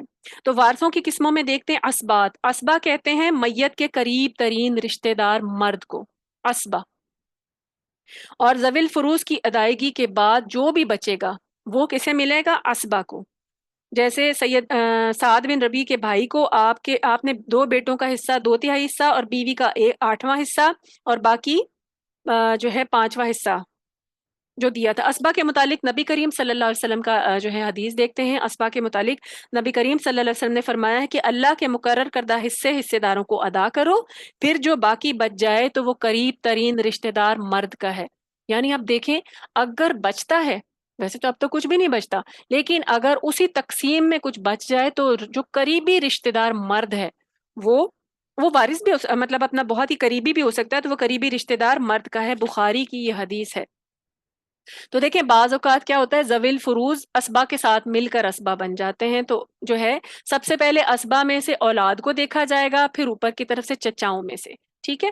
تو یہ جو ہے یہ کافی لینتھی تقسیم ہے اور علم الفرائض ہیں، اسی لیے ان کو سیکھنا جو ہے یہ باقاعدہ ایک علم ہے، اسے پوری طرح سیکھنا جو ہے یہ فرض کفایہ بھی ہے، لیکن کوشش کرنی چاہیے۔ فرض کفایہ کہا جاتا ہے کہ ہر جماعت میں سے ایک ایسا شخص ہو جسے لازمی یہ علم ہو، کہ اور پھر وہ جو ہے ان کی رہنمائی کر سکے۔ تو ہمیں کوشش کرنی چاہیے کہ ہم ان علوم کو سیکھیں اور اس کے مطابق جو ہے اپنی جو ہے مال کی تقسیم کریں یا پھر وصیت کریں، اور جو وراثت ہے اس کو حساب سے تقسیم کیا جائے، کیونکہ اللہ تعالیٰ کیا فرما رہے ہیں آیت نمبر 13 میں، تِلْکَ حدود اللہ وَمَن يُطِعِ اللَّهَ وَرَسُولَهُ يُدْخِلْهُ جنات تجری من تحتها الانہار خالدین فیہا وذالک الفوز العظیم۔ اللہ تعالیٰ یہاں پہ کیا کہہ رہے ہیں کہ اللہ کی حدیں ہیں، اور جو اللہ اور اس کے رسول کی اطاعت کرے گا وہ ایسے باغات میں داخل کیا جائے گا جن کے نیچے نہریں بہہ رہی ہیں، اور وہ اس میں ہمیشہ رہیں گے، اور یہی بہت بڑی کامیابی ہے۔ اب آپ دیکھیں وراثت کی اللہ کے حکم کے مطابق تقسیم کر دینا بھی، اللہ کے حکم کو پورا کر دینا ہے، اس پر بھی جنت ہے۔ اللہ نے اس آیت کے اختتام پر ہمیں بتا دیا اس پر بھی جنت ہے، اور یہ کامیابی ہے۔ کامیابی یہی ہے کہ اللہ کے حکم کو مانا جائے، کیونکہ مال کی جو محبت ہے نا، جیسے کوئی دوسرا مال چھوڑ کے پیارا مرتا ہے تو فوراً جو ہے حرص جو ہے وہ اور زیادہ اوور کم کر جاتی ہے کہ ہمیں اب مل جائے اور زیادہ سے زیادہ مل جائے، اولادوں میں خاص طور پر۔ تو اللہ تعالیٰ نے کیا کہا، جو حصے اللہ کے مقرر کر دیے ہیں، جو اس پر اطاعت کر کے جمع رہے گا اس کے لیے کامیابی ہے، اس کے لیے جنت ہے۔ اور ساتھ ہی کیا فرمایا، وَمَن يَعْصِ اللَّهَ وَرَسُولَهُ وَيَتَعَدَّ حُدُودَهُ يُدْخِلْهُ نَارًا خالداً فیہا وَلَهُ عَذَابٌ مُہین، یعنی اور جو اللہ اور اس کے رسول کی نافرمانی کرے گا، یعنی یہ حصے جیسے اللہ نے مقرر کر دیے ہیں ویسے ادا نہیں کرے گا تو کیا ہے، اور اللہ کی حدود سے نکل جائے گا تو وہ اسے دوزخ میں داخل کرے گا جس میں وہ ہمیشہ رہے گا، اور اسے رسوا کرنے والا عذاب ہے۔ تو یاد رکھیے، اگر مرنے والا بھی غلط تقسیم کر کے جاتا ہے اور پیچھے والے جو ہیں وہ اللہ کے حکم کو مانے بغیر بس اپنی مرضی کی وجہ سے، کیونکہ ان کو بینیفٹ مل رہا ہوتا ہے اس میں، اس تقسیم کو اللہ کی تقسیم کے مطابق نہیں کرتے، مرنے والے کو بھی گناہ ملے گا اور اس وصیت کو اپنی مرضی سے موڑنے والوں کو بھی گناہ ملے گا۔ تو اس لیے کیا ہے، وراثت کا کام جو ہے وہ بالکل اللہ کی حدود میں رہتے ہوئے کیا جائے گا، اور یہ خاص طور پہ جو ہے وہ اللہ تعالیٰ نے تاکید کر دی ہے۔ اب اس کے علاوہ دیکھیں اس میں مزید جو ہے کمی بیشی کیسے کی جا سکتی ہے، عورتوں کو حصہ نہ دینا جو کہ سب سے زیادہ کامن ہے۔ ہمارے ہاں کیا خواہش ہوتی ہے کہ بیٹیوں کو حصہ دیا ہی نہ جائے۔ سب سے پہلے کیا کہہ دیا جاتا ہے، تمہاری تعلیم اور تمہاری شادی پر اتنا خرچ ہو گیا ہے جتنا تمہیں دینا تھا، تو بس مکمل۔ بعض جگہ ایسے بھی کیا جاتا ہے، اور بعض علاقوں میں ایسا کیا جاتا ہے کہ بیٹی کو حصہ نہ دینا پڑے تو ان کو کیا کیا جاتا ہے، ان کی شادی بھی نہیں کی جاتی، کہ یہ گھر میں ہی رہیں گی اور یہ حصہ بھی گھر میں ہی رہے گا۔ اور اس کے علاوہ مزید آپ دیکھیں اس کے علاوہ کیا ظلم کیا جاتا ہے، اللہ کی حد کیسے توڑی جاتی ہے۔ کوشش کی جاتی ہے کہ لڑکیاں اپنا حصہ خود ہی معاف کر دیں، ان کو پریشرائز کیا جاتا ہے، ان کو باتیں سنائی جاتی ہیں، اگر وہ اپنا حصہ مانگ لے، اگر وہ اپنا حصہ مانگے تو ان کو برا تصور کیا جاتا ہے۔ وہ کون سا حصہ مانگ رہی ہیں، وہ حق مانگ رہی ہیں جو اللہ نے ان کو دیا ہے۔ تو اس لیے اس چیز میں کبھی بھی یعنی کیونکہ یہ لالچ نہیں ہے، یہ حصہ اللہ نے رکھا ہے، اس کو خوشی خوشی لیا جائے گا، اور جو دینے والے ہیں ان کو خوشی خوشی دیا جائے گا، کیونکہ اگر والد فوت ہو جائے تو وہ سارے حصے کو آکوپائی کون کرتا ہے، بڑا بیٹا کر لیتا ہے فوراً، جو بھی وہاں پر ہیڈ ہوتا ہے۔ اور پھر کوشش یہ کی جاتی ہے بعض اوقات کہ جو ہے وہ جو بیٹیاں ہیں نا ان سے تو معاف ہی کروا لیا جائے حصہ۔ تو اس چیز میں کیا ہے، یہاں پہ اللہ سبحانہ و تعالیٰ نے کیا کہا، پھر ایسے لوگوں کے لیے عذاب ہے جو ایسے کام کریں گے، ایسی کوششیں کریں گے، اپنا حصہ جو اللہ نے مقرر کیا اسے خوشی خوشی اللہ کی تقسیم سمجھ کر لیا جائے گا، اللہ تعالیٰ نے جو حصہ دیا اسے خوشی سے استعمال کیا جائے گا۔ اس کے علاوہ ایک چیز دیکھیے گا، یتیم پوتے کی وراثت کے بارے میں بھی بات کی جائے گی۔ یتیم پوتے کی وراثت پر بھی اسلام میں یعنی دیکھیں اللہ سبحانہ و تعالیٰ نے کوئی حصہ نہیں رکھا۔ اگر دادا فوت ہو گیا اور دادا کے فوت ہونے سے پہلے کسی کا باپ فوت ہو چکا تھا یعنی اس کا بیٹا، اب صرف پوتا زندہ ہے، ٹھیک ہے، دادا گیا ہے تو دادا کی وراثت میں سے پوتے کو کوئی حصہ نہیں ملے گا، اللہ تعالیٰ نے حصہ نہیں رکھا، کیونکہ اگر اللہ کو منظور ہوتا تو اللہ سبحانہ و تعالیٰ خود ہی رکھ دیتے، لیکن لوگ کہتے ہیں نا کہ پوتے کو دیا جائے گا۔ اب دیکھیں اس مسئلے کی جو اہمیت یہ کہ نبی کریم صلی اللہ علیہ وسلم خود عبد المطلب ان کے جو دادا تھے ان کی وفات کے وقت ان کے یتیم پوتے تھے، لیکن ان کو وراثت میں حصہ نہیں ملا۔ یہ تو اس وقت کی بات ہے نا جب وہ فوت ہو گئے تھے، اور اللہ تعالیٰ نے قرآن مجید میں بھی کہیں پر بھی اس کا حصے کا ذکر ہی نہیں کیا۔ تو دیکھیں یہ چیز ذہن میں رکھیے گا، اگر آدمی کوئی مرد فوت ہوا ہے، اس کے بیٹے بھی زندہ ہیں اور اس کے پوتے بھی زندہ ہیں، تو پھر سب بیٹوں میں برابر تقسیم ہوگا اور اس کا بینیفٹ جو ہے وہ پوتے تو لے ہی لیں گے بعد میں۔ لیکن اگر فرض کریں ایک آدمی فوت ہوا ہے، اس کے 5 بیٹے تھے، اس میں سے ایک بیٹا فوت ہو گیا، 4 بیٹے زندہ ہیں اور 5واں جو فوت ہو گیا اس کا بیٹا موجود ہے، پوتا موجود ہے، اس پوتے کو حصہ نہیں دیا جائے گا۔ اللہ سبحانہ تعالیٰ نے اس کا کوئی حصہ نہیں رکھا، اور اگر وہ چاہیں تو اس کو اس کے ساتھ جو ہے اس نے سلوک کے طور پر اور رشتہ داری صلہ رحمی کے طور پر اس کے ساتھ اس نے سلوک کریں، اس کو 1/3 میں سے کچھ دے دیں، لیکن وراثت میں اللہ تعالیٰ نے اس پوتے کا کوئی حصہ نہیں رکھا، کیونکہ بیٹا فوت ہو چکا۔ تو اسی لیے وراثت صرف اسے ملتی ہے جو میت کی وفات کے وقت موجود ہو۔ اگر کوئی بیٹی فوت ہو گئی ہے تو بیٹی کی اولاد کو بھی حصہ نہیں ملے گا جانے والے کا۔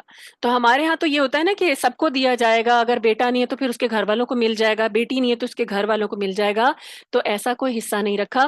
وراثت صرف انہی کو ملے گی جو یعنی انہی اولادوں کو ملے گی جو وفات کے وقت اس انسان کے موجود ہوں گے، اگر وہ پہلے فوت ہو گئے تو ان کے گھر والوں کو کوئی حصہ نہیں دیا جائے گا۔ اس کے علاوہ اقرب الاقرب فالاقرب کا بھی ایک اصول ہے، اس کا مطلب یہ ہے کہ قریبی رشتہ داری کی موجودگی میں دور کے رشتہ دار وراثت سے محروم ہو جاتے ہیں، اور قریبی سے مراد ہے کہ جن کے درمیان کوئی واسطہ نہ ہو۔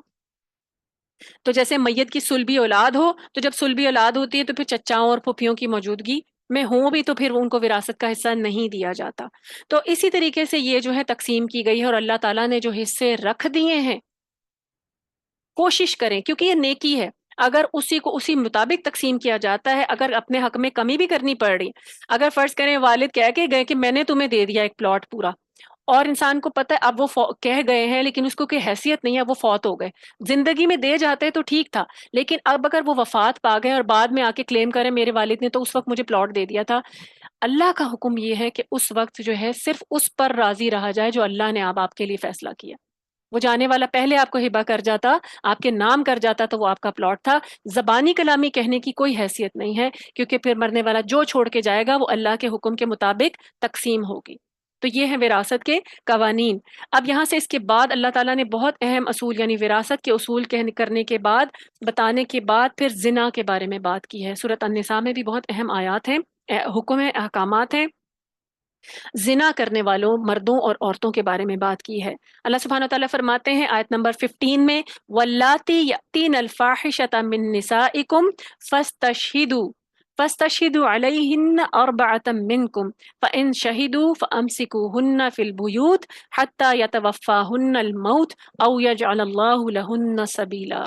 اللہ تعالیٰ فرماتے ہیں کہ تمہاری عورتوں میں سے جو بھی بدکاری کی مرتکب ہوں، یعنی تمہارے گھر میں کوئی عورتیں ہیں، تمہاری بیوی ہے، تمہاری بیٹی ہے، تمہارے گھر کی کوئی بھی عورت ہے، اگر وہ بدکاری کی مرتکب ہو تو ان پر اپنے میں سے 4 آدمیوں کی گواہی لے لو، اور اگر وہ گواہی دے دیں تو ان عورتوں کو گھروں میں بند رکھو یہاں تک کہ انہیں موت آ جائے، یعنی ان کو قید کر لو گھروں میں، اور یا پھر اللہ تعالیٰ ان کے لیے کوئی اور راستہ پیدا کر دے، یعنی کوئی دوسری سزا تجویز کر دے. اب یہاں پہ زنا کی سزا بتائی جا رہی ہے. تو احکام وراثت کے بعد تو اللہ نے کیا حکم دیا کہ تمہاری عورتیں اگر ایسا کوئی جو ہے زنا کرتی ہیں، کوئی کام کرتی ہیں، کوئی بھی گھر کی عورت ہو، تو کیا کرو، اسے قید کر لو، گھر میں بند کر دو کسی کمرے میں، بس کھانا پینا دیتے رہو یہاں تک کہ اگر وہاں، یعنی وہ وہیں پڑی رہے جب تک اس کی زندگی ختم نہ ہو جائے، یا اللہ کوئی دوسری حکم جو ہے وہ نازل کر دے. تو دیکھیں یہ حکم جو تھا رجم کی سزا آنے سے پہلے تھا، کوڑوں کی سزا آنے سے پہلے تھا. اس کے بعد پھر واضح صراحت کے ساتھ جو ہے اگلی سزا جو ہے وہ اللہ سبحانہ و تعالیٰ نے نازل کر دی تھی. تو یہاں پہ زنا کی بات ہو رہی ہے، اور اللہ تعالیٰ نے 4 مردوں کی گواہی مانگی ہے، 4 مردوں کی، کیونکہ دیکھیں بہت بڑی بات ہے، بہت بڑا بہتان ہو سکتا ہے، کسی بے گناہ پر الزام ہو سکتا ہے صرف اپنی کسی خواہش کی تسکین کے لیے، یا بلا وجہ کسی کو دوسرا نقصان پہنچانے کے لیے یا ختم کرنے کے لیے. تو اللہ تعالیٰ نے کیا کہا، گواہیوں کا نصاب 4 مردوں کی گواہی مانگی ہے. یہ وہ مرد ہوں گے جو عاقل ہوں گے، عقل رکھتے ہوں گے، بالغ ہوں گے، اور قابل اعتماد ہوں گے، اپنی زندگیوں میں سچ بولنے والے ہوں گے. ایسے 4 مرد. دیکھیں یہ معمولی گواہی نہیں ہے، اس لیے اللہ تعالیٰ نے ایسی اس کے علاوہ دوسری، اگر عاقل نہیں ہوگا، بالغ نہیں ہوگا، سچ بولنے والا نہیں ہوگا تو اس کی گواہی نہیں مانی جائے گی. اور پھر 4، ایک کافی نہیں ہے، 2 کافی نہیں ہے، 3 یا تو 4 پورے چاہیے. یہ وجہ کیوں ہے؟ کیونکہ اس کے اوپر کڑی سزا دی جانی تھی. اللہ تعالیٰ نے پہلے شرط بڑی سخت رکھ دی، تاکہ کوشش کی گئی ہے یہاں پر بھی اللہ تعالیٰ کی، دیکھیں اللہ کی رحمت ہے، سزا تو دینی اللہ نے، لیکن جس پر پھر مکمل جرم جو ہے وہ ثابت ہو جائے. اور یہ کہ اگر دیکھیں 4 گواہوں کا جو نصاب مقرر کرنے میں حکمت الہی غالباً یہی ہے کہ اگر ایک شخص کسی کو زنا کرتے ہوئے دیکھے تو پھر وہ برائی کو پھیلانے کی کوشش نہ کرے. 4 لوگوں نے دیکھا ہوگا تب گواہی مانی جائے گی اور تب سزا امپلیمنٹ کی جائے گی. ایک ہو یا 2 ہو تو نہیں ہوگا، کام ایسے نہیں ہوگا. تو اس کے علاوہ ورنہ دیکھیں عام طور پہ یہی ہوتا ہے نا، بہتان بازی کی جاتی ہے اور پھر کسی کو سزا دلا دی جائے، کیونکہ سزا اس کے بعد کیا ہے، سٹون ٹو ڈیتھ ہے نا، رجم کی سزا ہے. کیونکہ پہلے تو گھر میں قید کرنے کی تھی، پھر واضح طور پر رجم کی سزا ہے. تو رجم کی سزا کوئی معمولی سزا نہیں ہے، اور یہ شرعی عدالتوں میں ہوتی ہے. اب ہمارے پاس تو ایسا کوئی جو ہے سسٹم نہیں ہے، تو لیکن اس کے لیے اللہ تعالیٰ نے پہلے شرط بڑی کڑی رکھی تھی کہ 4 مرد لے کر آؤ جنہوں نے اپنی آنکھوں سے دیکھا ہو، وہ مرد عاقل ہوں، بالغ ہوں اور غیر جانبدار ہوں، تبھی تمہاری گواہی مانی جائے گی اور پھر اتنی جو ہے کڑی سزا امپلیمنٹ کی جائے گی. پھر اس کے علاوہ اللہ سبحانہ و تعالیٰ آگے فرماتے ہیں آیت نمبر 16 میں، وَاللَّذَانِ يَأْتِيَانِهَا مِنْكُمْ فَآذُوهُمَا فَإِنْ تَابَا وَأَصْلَحَا فَأَعْرِضُوا عَنْهُمَا إِنَّ اللَّهَ كَانَ تَوَّابًا رَحِيمًا. یہ بھی جو ہے جو سزا، کوڑوں کی سزا اور رجم کی سزا سے پہلے کی آیت ہے. اللہ سبحانہ و تعالیٰ نے یہاں کیا حکم دیا تھا، اور تم میں سے جو 2 مرد اور عورت اس فعل کا ارتکاب کریں، یعنی زنا کا، تو ان کو تکلیف دو، اذیت دو، یعنی ان کو مارو پیٹو. پھر اگر وہ توبہ کر لیں اور اپنی اصلاح کر لیں تو ان کا پیچھا چھوڑ دو، یقیناً اللہ تعالیٰ توبہ قبول کرنے والا اور رحم کرنے والا، یعنی ان کے ساتھ مار پیٹ کی جائے گی. یہ بھی قطعی سزا نازل ہونے سے پہلے کا حکم تھا. اب دیکھیں اس آیت میں ولدانی کا لفظ استعمال ہوا ہے، خواہ یہ زنا کرنے والے مرد اور عورت ہوں، یعنی ایک مرد ہو ایک عورت ہو، ان کا تعلق ہو، دو مردوں کا تعلق ہو، لواطت کر رہے ہوں ہم جنس پرستی میں، یا دو عورتوں کا تعلق ہو، تو اللہ تعالیٰ نے کیا کہا؟ ان کو قید کر لو، ان کو مارو، اور ان کو سزا دو، مار پیٹ کرو، برا بھلا کرو، کہو، ان کی تذلیل کرو۔ تو یہ ہے، اس وقت یہ سزا اللہ سبحانہ و تعالیٰ نے کیا کہا تھا کہ شاید وہ شرمندہ ہو جائیں، اپنی اصلاح کر لیں، اور اگر وہ اصلاح کر لیں تو پھر تم اس کے بعد انہیں چھوڑ دو، ان کے اوپر موقع نہ تلاش کرو۔ اللہ تعالیٰ توبہ قبول کرنے والا، بہت توبہ قبول کرنے والا، رحم کرنے والا ہے۔ دیکھیں یہ پہلے کی جو ہیں آیات تھیں، اس کے بعد اللہ سبحانہ و تعالیٰ نے بعد میں آگے حکم آئے گا کہ رجم کی سزا جو ہے وہ امپلیمنٹ کر دی گئی تھی۔ سیدنا عبادہ بن صامت رضی اللہ تعالیٰ عنہ سے روایت ہے کہ ایک روز نبی کریم صلی اللہ علیہ وسلم پر وحی نازل ہوئی، اور جب وحی کی کیفیت ختم ہوئی تو آپ صلی اللہ علیہ وسلم نے فرمایا کہ مجھ سے اللہ کا حکم سیکھ لو، یعنی حکم نازل ہو گیا ہے، اللہ نے ایسی عورتوں کے لیے سزا تجویز کر دی ہے، شادی شدہ مرد اور شادی شدہ عورت اگر زنا کریں تو انہیں پہلے 100 کوڑے مارے جائیں گے، پھر اس کے بعد انہیں رجم کر دیا جائے گا، اور اگر کنوارا مرد اور کنواری عورت زنا کریں گے تو ان کو 100 کوڑے مارے جائیں گے، اور 1 سال کے لیے ان کی جلا وطنی، ان کو 1 سال کے لیے جلا وطن کر دیا جائے گا۔ یہ مسلم کی حدیث ہے، کتاب الحدود، باب حد الزنا میں۔ تو دیکھیں رجم کی سزا میں کیا ہے؟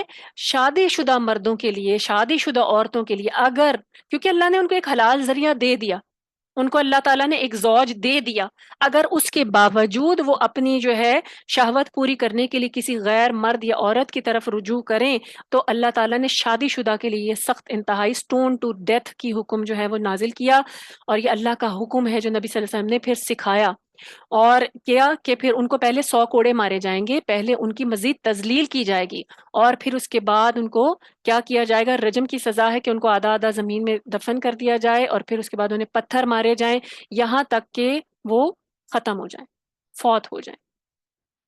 اور اگر جو رجم کی سزا پھر پوری ہو جائے گی، جو دنیا میں پھر اس نے یہ سزا پالی، تو پھر آخرت میں اس کا مواخذہ نہیں ہوگا۔ تو یہ رجم کی سزا شادی شدہ مردوں کے لیے، شادی شدہ عورتوں کے لیے، لیکن اگر کسی کا نکاح نہیں ہوا، غیر شادی شدہ ہیں مرد یا عورتیں، اگر وہ زنا کا مرتکب ہوتے ہیں تو انہیں 100 کوڑے مارے جائیں گے، اور ان کو 1 سال کے لیے جلا وطن کر دیا جائے گا۔ یہ شرعی سزائیں ہیں، اور یہ سزائیں جو ہیں یہ خاص طور پہ امپلیمنٹ، اب دیکھیں اتنی شدت سے یہ سزا دی گئی ہے، آپ اس میں شدت دیکھیں کہ یہ شدت اتنی ہے تاکہ کوئی جو ہے وہ پھر جو ہے اس گناہ کی طرف آ نہ سکے، تو اس لیے جو ہے اتنا امپلیمنٹ کیا گیا، کیونکہ آگے حکم آئے گا کہ جب یہ سزا دی جائے تو تم میں سے کچھ لوگوں کا ایک پورا گروہ موجود ہو جو یہ سزا دیکھے، تاکہ وہ دوسروں کو بھی بتائے، کیونکہ دیکھیں جو یہ سزا بھگتے گا وہ اس کے لیے معمولی کام نہیں ہوگا، ایک وقتی لذت حاصل کرنے کے لیے اللہ کا حکم توڑا، اللہ کو ناراض کیا، اور اس کے بعد کیا آگے حکم دیا جا رہا ہے قرآن میں، آگے جب یہ اس کو مزید ایکسپلین کیا گیا کہ اس وقت ان پر رحم بھی نہیں کھایا جائے گا،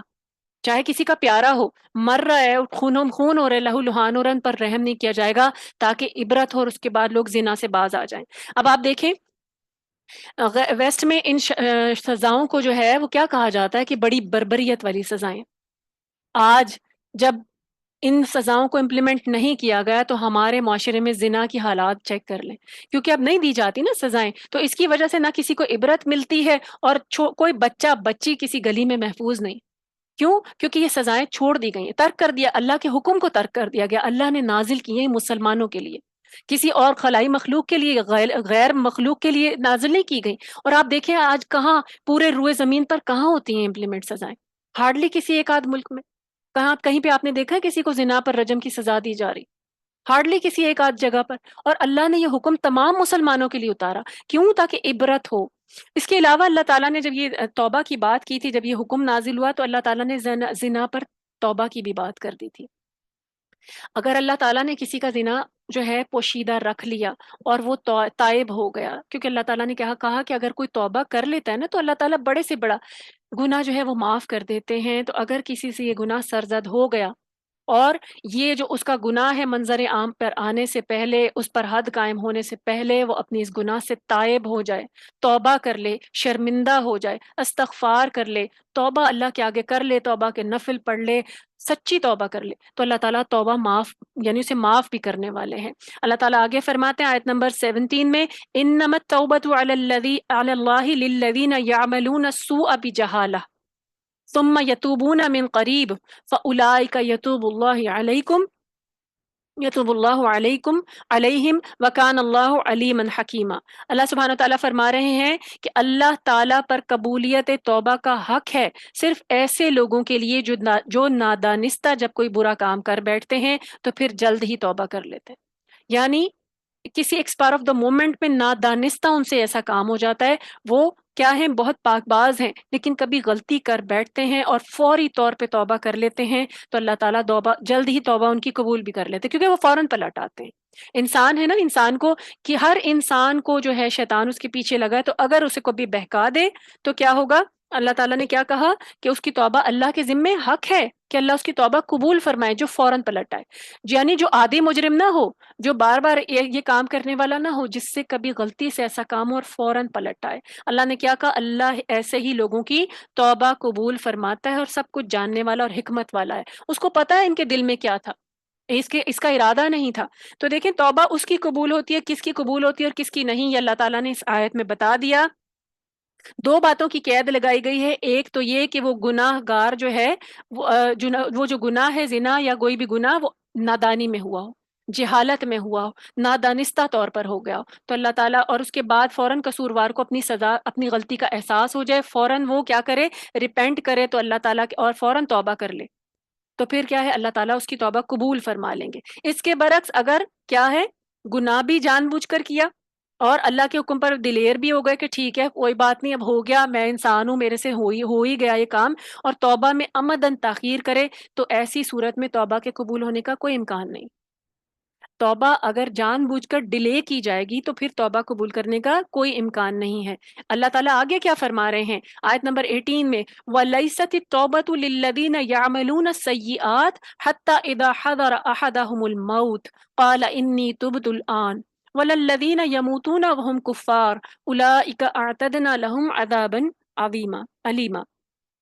اللہ تعالیٰ فرما رہے توبہ ان لوگوں کے لیے نہیں ہے، یعنی ان کی قبول نہیں ہوگی جو برے کام کرتے رہتے ہیں، یہاں تک کہ جب کسی کو موت آتی ہے ان میں سے تو کہنے لگتا ہے اب میں توبہ کرتا ہوں، فرشتے کو دیکھ لیا اور فوراً کہہ دیا توبہ کرتا ہوں، یا پھر نزع کا عالم ہوا اور سارے گناہوں سے معافی مانگ لی، تو کیا کہا اللہ نے؟ ایسے لوگوں کی توبہ نہیں ہے، اور نہ ہی ان لوگوں کے لیے توبہ ہے جو کفر کی حالت میں مر جاتے ہیں، یعنی مرنے کے بعد جا کر اللہ کے حضور پیش ہو کے توبہ کریں گے تو اس توبہ کا بھی کوئی فائدہ نہیں، اس توبہ کو قبول نہیں کیا جائے گا۔ اللہ فرماتے ہیں ایسے لوگوں کے لیے ہم نے دردناک عذاب تیار کر رکھا ہے، یعنی جب انسان پر نزع کا عالم طاری ہو جائے، موت کے آثار اس کو نظر آنا شروع ہو جائیں، روح قبض کرنے والے فرشتے نظر آنا شروع ہو جائیں، تو پھر کیوں توبہ کا وقت جو ہے وہ ختم ہو جاتا ہے، اس وقت توبہ قبول نہیں ہوتی۔ یعنی دیکھیں اتنی ڈیلے کر دے انسان توبہ کو کہ موت کا وقت آ جائے، اور اس کے علاوہ آپ یہ بھی دیکھیے کہ موت کے وقت کا تو کسی کو پتہ ہی نہیں، اگر کسی سے غلطی ہوئی تو فوری طور پہ توبہ کرے، بجائے سے کہ یہ سوچے کہ جب توبہ کی توفیق ہوگی تو توبہ کر لیں گے، اور وہ توفیق ہو ہی نہ، تو پھر اللہ تعالیٰ ایسی توبہ کو قبول نہیں کریں گے، کیونکہ اب تو انسان کا وقت ختم ہو چکا ہے نا، عمل کا ٹائم ختم ہو چکا۔ تو اس آیت میں دو طرح کے لوگوں کا ذکر کیا، ایک وہ جو تھے تو مسلمان لیکن ساری زندگی گناہ کرتے رہے اور توبہ کا خیال نہیں آیا، اللہ نے کیا کہا؟ ان کی توبہ قبول نہیں ہوگی جب یہ مرتے وقت توبہ کریں گے۔ تھے تو مسلمان لیکن ساری زندگی اللہ کو ناراض کرتے رہے، گناہ کرتے رہے، زنا کرتے رہے، اور جب موت کا وقت آیا تو کیا کہا؟ میں توبہ کرتا ہوں، تو ایسی توبہ قبول نہیں ہوگی۔ اس کے علاوہ دوسری قسم کیا ہے؟ دوسرے وہ لوگ ہیں جو ہیں ہی نہیں مسلمان، تو دونوں کی کفر کی حالت میں مر گئے، تو اللہ نے کیا کہا؟ دونوں کے لیے دردناک عذاب ہے۔ اور ان دو آیات میں چار قسم کے لوگوں کی توبہ کا ذکر ہوا، ایک وہ جس نے نادانستہ گناہ کیا لیکن جب اسے معلوم ہو گیا تو فوراً توبہ کر لی، اللہ نے اس کے ایسے لوگوں کے بارے میں کہا اللہ پر حق ہے، اللہ نے لازمی ان کی توبہ قبول فرما لینی، اور یہ بھی اللہ کی مہربانی ہے۔ دوسری قسم عدم شرط سے پیدا ہوتی ہے، یعنی وہ لوگ جو گناہ تو نادانستہ طور پہ کرتے ہیں، یعنی ان کا ارادہ نہیں ہوتا، لیکن توبہ میں جلدی نہیں کرتے، تاخیر کرتے ہیں۔ یہاں پہ ایک اور چیز بھی پتہ چلتی ہے، ارادہ نہیں تھا گناہ کرنے کا، گناہ ہو گیا لیکن توبہ ہی نہیں کر رہے، نادم ہی نہیں ہو رہے اللہ سے۔ اب یہ نہیں کہ ہم نے چھوڑ دیا، ہم نے تو ایک مرتبہ کیا تھا اس کے بعد کیا نہیں، توبہ بھی تو نہیں کی، تو ان کی توبہ نہیں ہوگی قبول۔ گناہ کر لیا بے شک، اس کے بعد چھوڑ دیا، اللہ سے اس گناہ پر معافی مانگے، نادم ہوں، کیونکہ یہ زنا بہت بڑا گناہ، یا اس کے علاوہ جو بھی گناہ ہیں ان کو جو ہے توبہ کے ساتھ، کیونکہ بعض گناہ جو ہوتے ہیں نا، جو صغیرہ گناہ ہوتے ہیں، وہ تو ہمارے کسی نیک کام کرنے سے کیا ہوتا ہے، اللہ تعالیٰ ان کو مٹا دیتے ہیں، اسباغ الوضو، اچھا وضو کیا صغیرہ گناہ ختم ہو گئے، اور نماز اچھی سی پڑھی صغیرہ گناہ ختم ہو گئے۔ تو لیکن بعض ایسے گناہ ہیں جو توبہ کیے بغیر معاف نہیں ہوتے۔ اللہ سے جب تک توبہ نہ کی جائے گی سچے دل سے، خاص طور پر اللہ کو سے جو ہے نا رجوع کر کے، اللہ کو پکار کے اللہ سے نہیں توبہ کی جائے گی، تو وہ جو ہے وہ قبول نہیں ہوگی وہ توبہ۔ تیسری قسم ان مسلمانوں کی ہے جنہیں عمر بھر تو توبہ کا خیال نہیں آتا، لیکن جب موت کا وقت آتا ہے، اب دیکھیں ہر انسان ہے نا، جب موت قریب آتی ہے تو وہ اب اس کو پتہ چلتا ہے بس اب تو میں ڈوب رہا ہوں، تو چلو اب توبہ کر لیتے ہیں، کیونکہ اب میں جا رہا ہوں اللہ کے حضور۔ اللہ کے پاس جانے سے پہلے انسان اللہ سے رجوع کر لے تو ہر گناہ کے لیے تو اللہ تعالیٰ وہ توبہ قبول فرما لیتے ہیں۔ تو یہاں پہ توبہ کا ذکر ہے کہ اگر گناہ ہو جائے، اور اگر کیونکہ زنا کے بعد، جن زنا کی آیات کے بعد اللہ سبحانہ و تعالیٰ نے حکم توبہ کی بات کی ہے، تو زنا بھی اللہ سبحانہ و تعالیٰ کے نزدیک بہت بڑا گناہ ہے، کبیرہ گناہ ہے، یہ توبہ کے بغیر معاف نہیں ہوگا۔ توبہ کرنی ہوگی، فوری طور پر کرنی ہوگی، یہ نہیں کہ کرتے چلے جائیں گناہ، زنا کرتے چلے جائیں اور اس کے بعد کہیں جا کر بعد میں جو ہے معافی مانگے، پہلے دلیر رہیں۔ تو اللہ تعالیٰ نے کیا کہا کہ دیر نہ کریں، جو جلدی کرتے ہیں توبہ اللہ تعالیٰ ان کے معاف کر دیتے ہیں، گناہ بھی معاف کر دیتے ہیں۔ لیکن اس کا یہ مطلب نہیں ہے کہ زنا کیا جائے گا اور پھر فوراً توبہ کر لی جائے گی، یہ مطلب نہیں ہے، کیونکہ اللہ سبحانہ و تعالیٰ نے کیا فرمایا، وَكَانَ اللَّهُ عَلِيمًا حَلِيمًا حکیمہ، اللہ تعالیٰ جانتے ہیں، اللہ کو پتہ ہے دل میں کیا تھا، دل میں ارادہ نہیں تھا، بس ہو گیا اور فوری طور پہ پھر معافی مانگ لی۔ تو اگر کوئی ارادہ کر کے کرے اور پھر کہے میں فوری طور پہ توبہ کر لوں گا تو اس کی توبہ بھی قبول نہیں ہوگی۔ اب آگے اگلا مضمون شروع ہو رہا ہے، اللہ سبحانہ و تعالیٰ یا ایھا الذین آمنوا کہہ کر کیا کہہ رہے ہیں، یا ایھا الذین آمنوا لا یحل لکم ان ترثوا النساء کرہا، عورتوں کے بارے میں تاکید آ رہی ہے سورۃ نساء۔ اللہ تعالیٰ نے کیا کہا، اے ایمان والو تمہارے لیے یہ جائز نہیں ہے کہ تم زبردستی عورتوں کے وارث بن بیٹھو، زبردستی ان پر مسلط ہو جاؤ، اور نہ ہی انہیں اس لیے روک رکھو کہ جو مال یعنی حق مہر وغیرہ تم انہیں دے چکے ہو تو اس کا کچھ حصہ اڑا لو، الا یہ کہ وہ سری بد چلنی کا ارتکاب کریں۔ اور اللہ سبحانہ وتعالیٰ فرما رہے ہیں وَعَاشِرُوهُنَّ بِالْمَعْرُوفِ فَإِن كَرِهْتُمُوهُنَّ فَعَسَىٰ أَن تَكْرَهُوا شَيْئًا وَيَجْعَلَ اللَّهُ فیہ خیرا خیرن کثیرا۔ بہت ہی اہم آیت ہے، اللہ سبحانہ وتعالیٰ نے عورتوں کے ساتھ حسن معاشرت کی اس میں تاکید کر دی ہے، سورۃ النساء ہے نا، تو عورتوں کے حقوق کا تحفظ کیا اللہ تعالیٰ نے کہ عورتوں کے زبردستی وارث نہ بن بیٹھو۔ یعنی دیکھیں عورت بھی ترکے کا مال تصور کی جاتی تھی پہلے، عورت کا اپنا کوئی رائٹ نہیں ہوتا تھا، ہیومنز میں نہیں کنسیڈر کی جاتی تھی، ترکوں میں عورت بٹتی تھی، تو ترکے کا مال ہوتی تھی، مثلا اس کا وارث اگر سوتیلا بیٹا یا میت کا بھائی ہوتا تو ایسے وہ تقسیم کر دی جاتی تھی۔ تو ایک حدیث اس کے بارے میں ہے، سیدنا ابن عباس رضی اللہ تعالیٰ عنہ فرماتے ہیں کہ عربوں میں یہ دستور تھا کہ جب کوئی شخص مرتا تو اس کی بیوی پر میت کے وارثوں کا زور چلتا تھا، یعنی وہ بھی ان کا ترکہ ہوتی تھی۔ بعض اوقات تو وہ کیا کرتے تھے، اپنی مرضی سے ان کے ساتھ جو ہے وہ تعلقات قائم کر لیتے تھے، اور بعض اوقات خود ہی نکاح پڑھوا لیتے تھے زبردستی، اور بعض اوقات کیا کرتے تھے اپنی مرضی سے اس کا نکاح کہیں اور کر دیتے تھے۔ اس عورت کا اپنا رائٹ تھا جو اسے یوز نہیں کیا، کیونکہ وہ کہتے تھے بس اب یہ ہماری ہے، ہمارے گھر میں آ چکی ہے، اب ہم اپنی مرضی سے اس کا نکاح یا تو اپنے ہی کسی ایسے بندے سے کر دیتے جو کسی قابل نہیں ہوتا تھا، یا پھر اپنی مرضی سے اس کا باہر نکاح کر دیتے تھے۔ تو اللہ نے کیا کہا، تم زبردستی ان پر وارث نہیں بنو گے۔ تو اس لیے کیا کہا اللہ تعالیٰ نے، اس کے لیے پوری آیت اتار دی، اور اس سے عورتوں کو آزادی مل گئی کہ وہ اپنے نکاح میں، یعنی اگر کسی کا شوہر وفات پا گیا ہے اور اس نے عدت پوری کر لی تو وہ اپنے نکاح میں خود مختار ہے، یعنی اب اگر وہ چاہے تو وہ نکاح جو اس پہ زبردستی مسلط کیا جا رہا ہے اگر وہ نہ کرنا چاہے تو وہ نہ کرے۔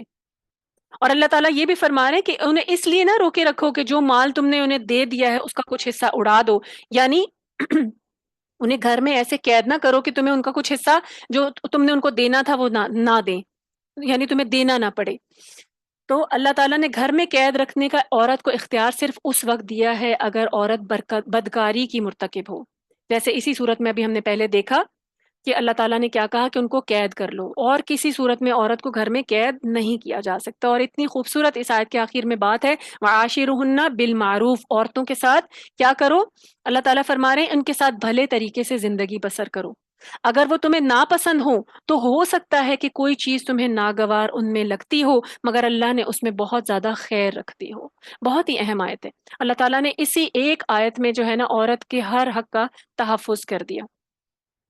بیویوں سے حسن معاشرت کے سلسلے میں نبی کریم صلی اللہ علیہ وسلم کے بھی کچھ جو ہے احادیث کو ہم دیکھتے ہیں۔ نبی کریم صلی اللہ علیہ وآلہ وسلم نے فرمایا مومنوں میں سب سے کامل وہ شخص ہے جس کے اخلاق اچھے ہوں، اور تم میں سے بہتر وہ لوگ ہیں جو اپنی بیویوں کے حق میں بہتر ہیں۔ بیوی کے حق کا تحفظ کیا گیا، ہمیں اور کہیں یہ چیز نہیں ملتی نا، تو بیویوں کے حق کا تحفظ کیسے کیا گیا؟ اس حدیث میں ہمیں اللہ سبحانہ وتعالیٰ نے کتاب میں بھی کیا، اور نبی صلی اللہ علیہ وسلم نے ہائی لائٹ کر دیا حدیث کے ذریعے کہ تم میں سے سب سے بہتر مرد وہ ہیں جو اپنی بیویوں کے حق میں اچھے ہیں۔ اور آپ دیکھیے نبی کریم صلی اللہ علیہ وسلم نے اس کو امپلیمنٹ کر کے دکھایا۔ نبی صلی اللہ علیہ وسلم کی زندگی میں ہمیں بے شمار مثالیں ملتی ہیں اپنی بیویوں کے ساتھ حسن سلوک کرنے کی، بہترین سلوک کرنے کی، ان کی دلجوئی کرنے کی، ان کا دل خوش کرنے کی۔ تو اب ہمیں یہاں پہ کیا، اسی لیے اللہ تعالیٰ نے دیکھا کہا وعاشرہن بالمعروف۔ نبی کریم صلی اللہ علیہ وسلم نے جب خطبہ حجت الوداع دیا تھا اس وقت کیا فرمایا تھا؟ فرمایا تھا عورتوں کے معاملے میں اللہ سے ڈرتے رہنا، اللہ سے ڈرتے رہنا، کیونکہ تم نے انہیں اللہ کی ذمہ داری پر حاصل کیا۔ اللہ کو گواہ بنا کر نکاح کرتے ہیں نا، اللہ کی ذمہ داری پر حاصل کیا ہے اور ان کی شرمگاہوں کو اللہ کے کلمے کے ساتھ حلال کیا ہے۔ تمہارا ان پر یہ حق ہے کہ وہ تمہارے بستر پر کسی ایسے شخص کو نہ آنے دیں جسے تم ناپسند کرتے ہو۔ بستر پر سے کیا مراد ہے؟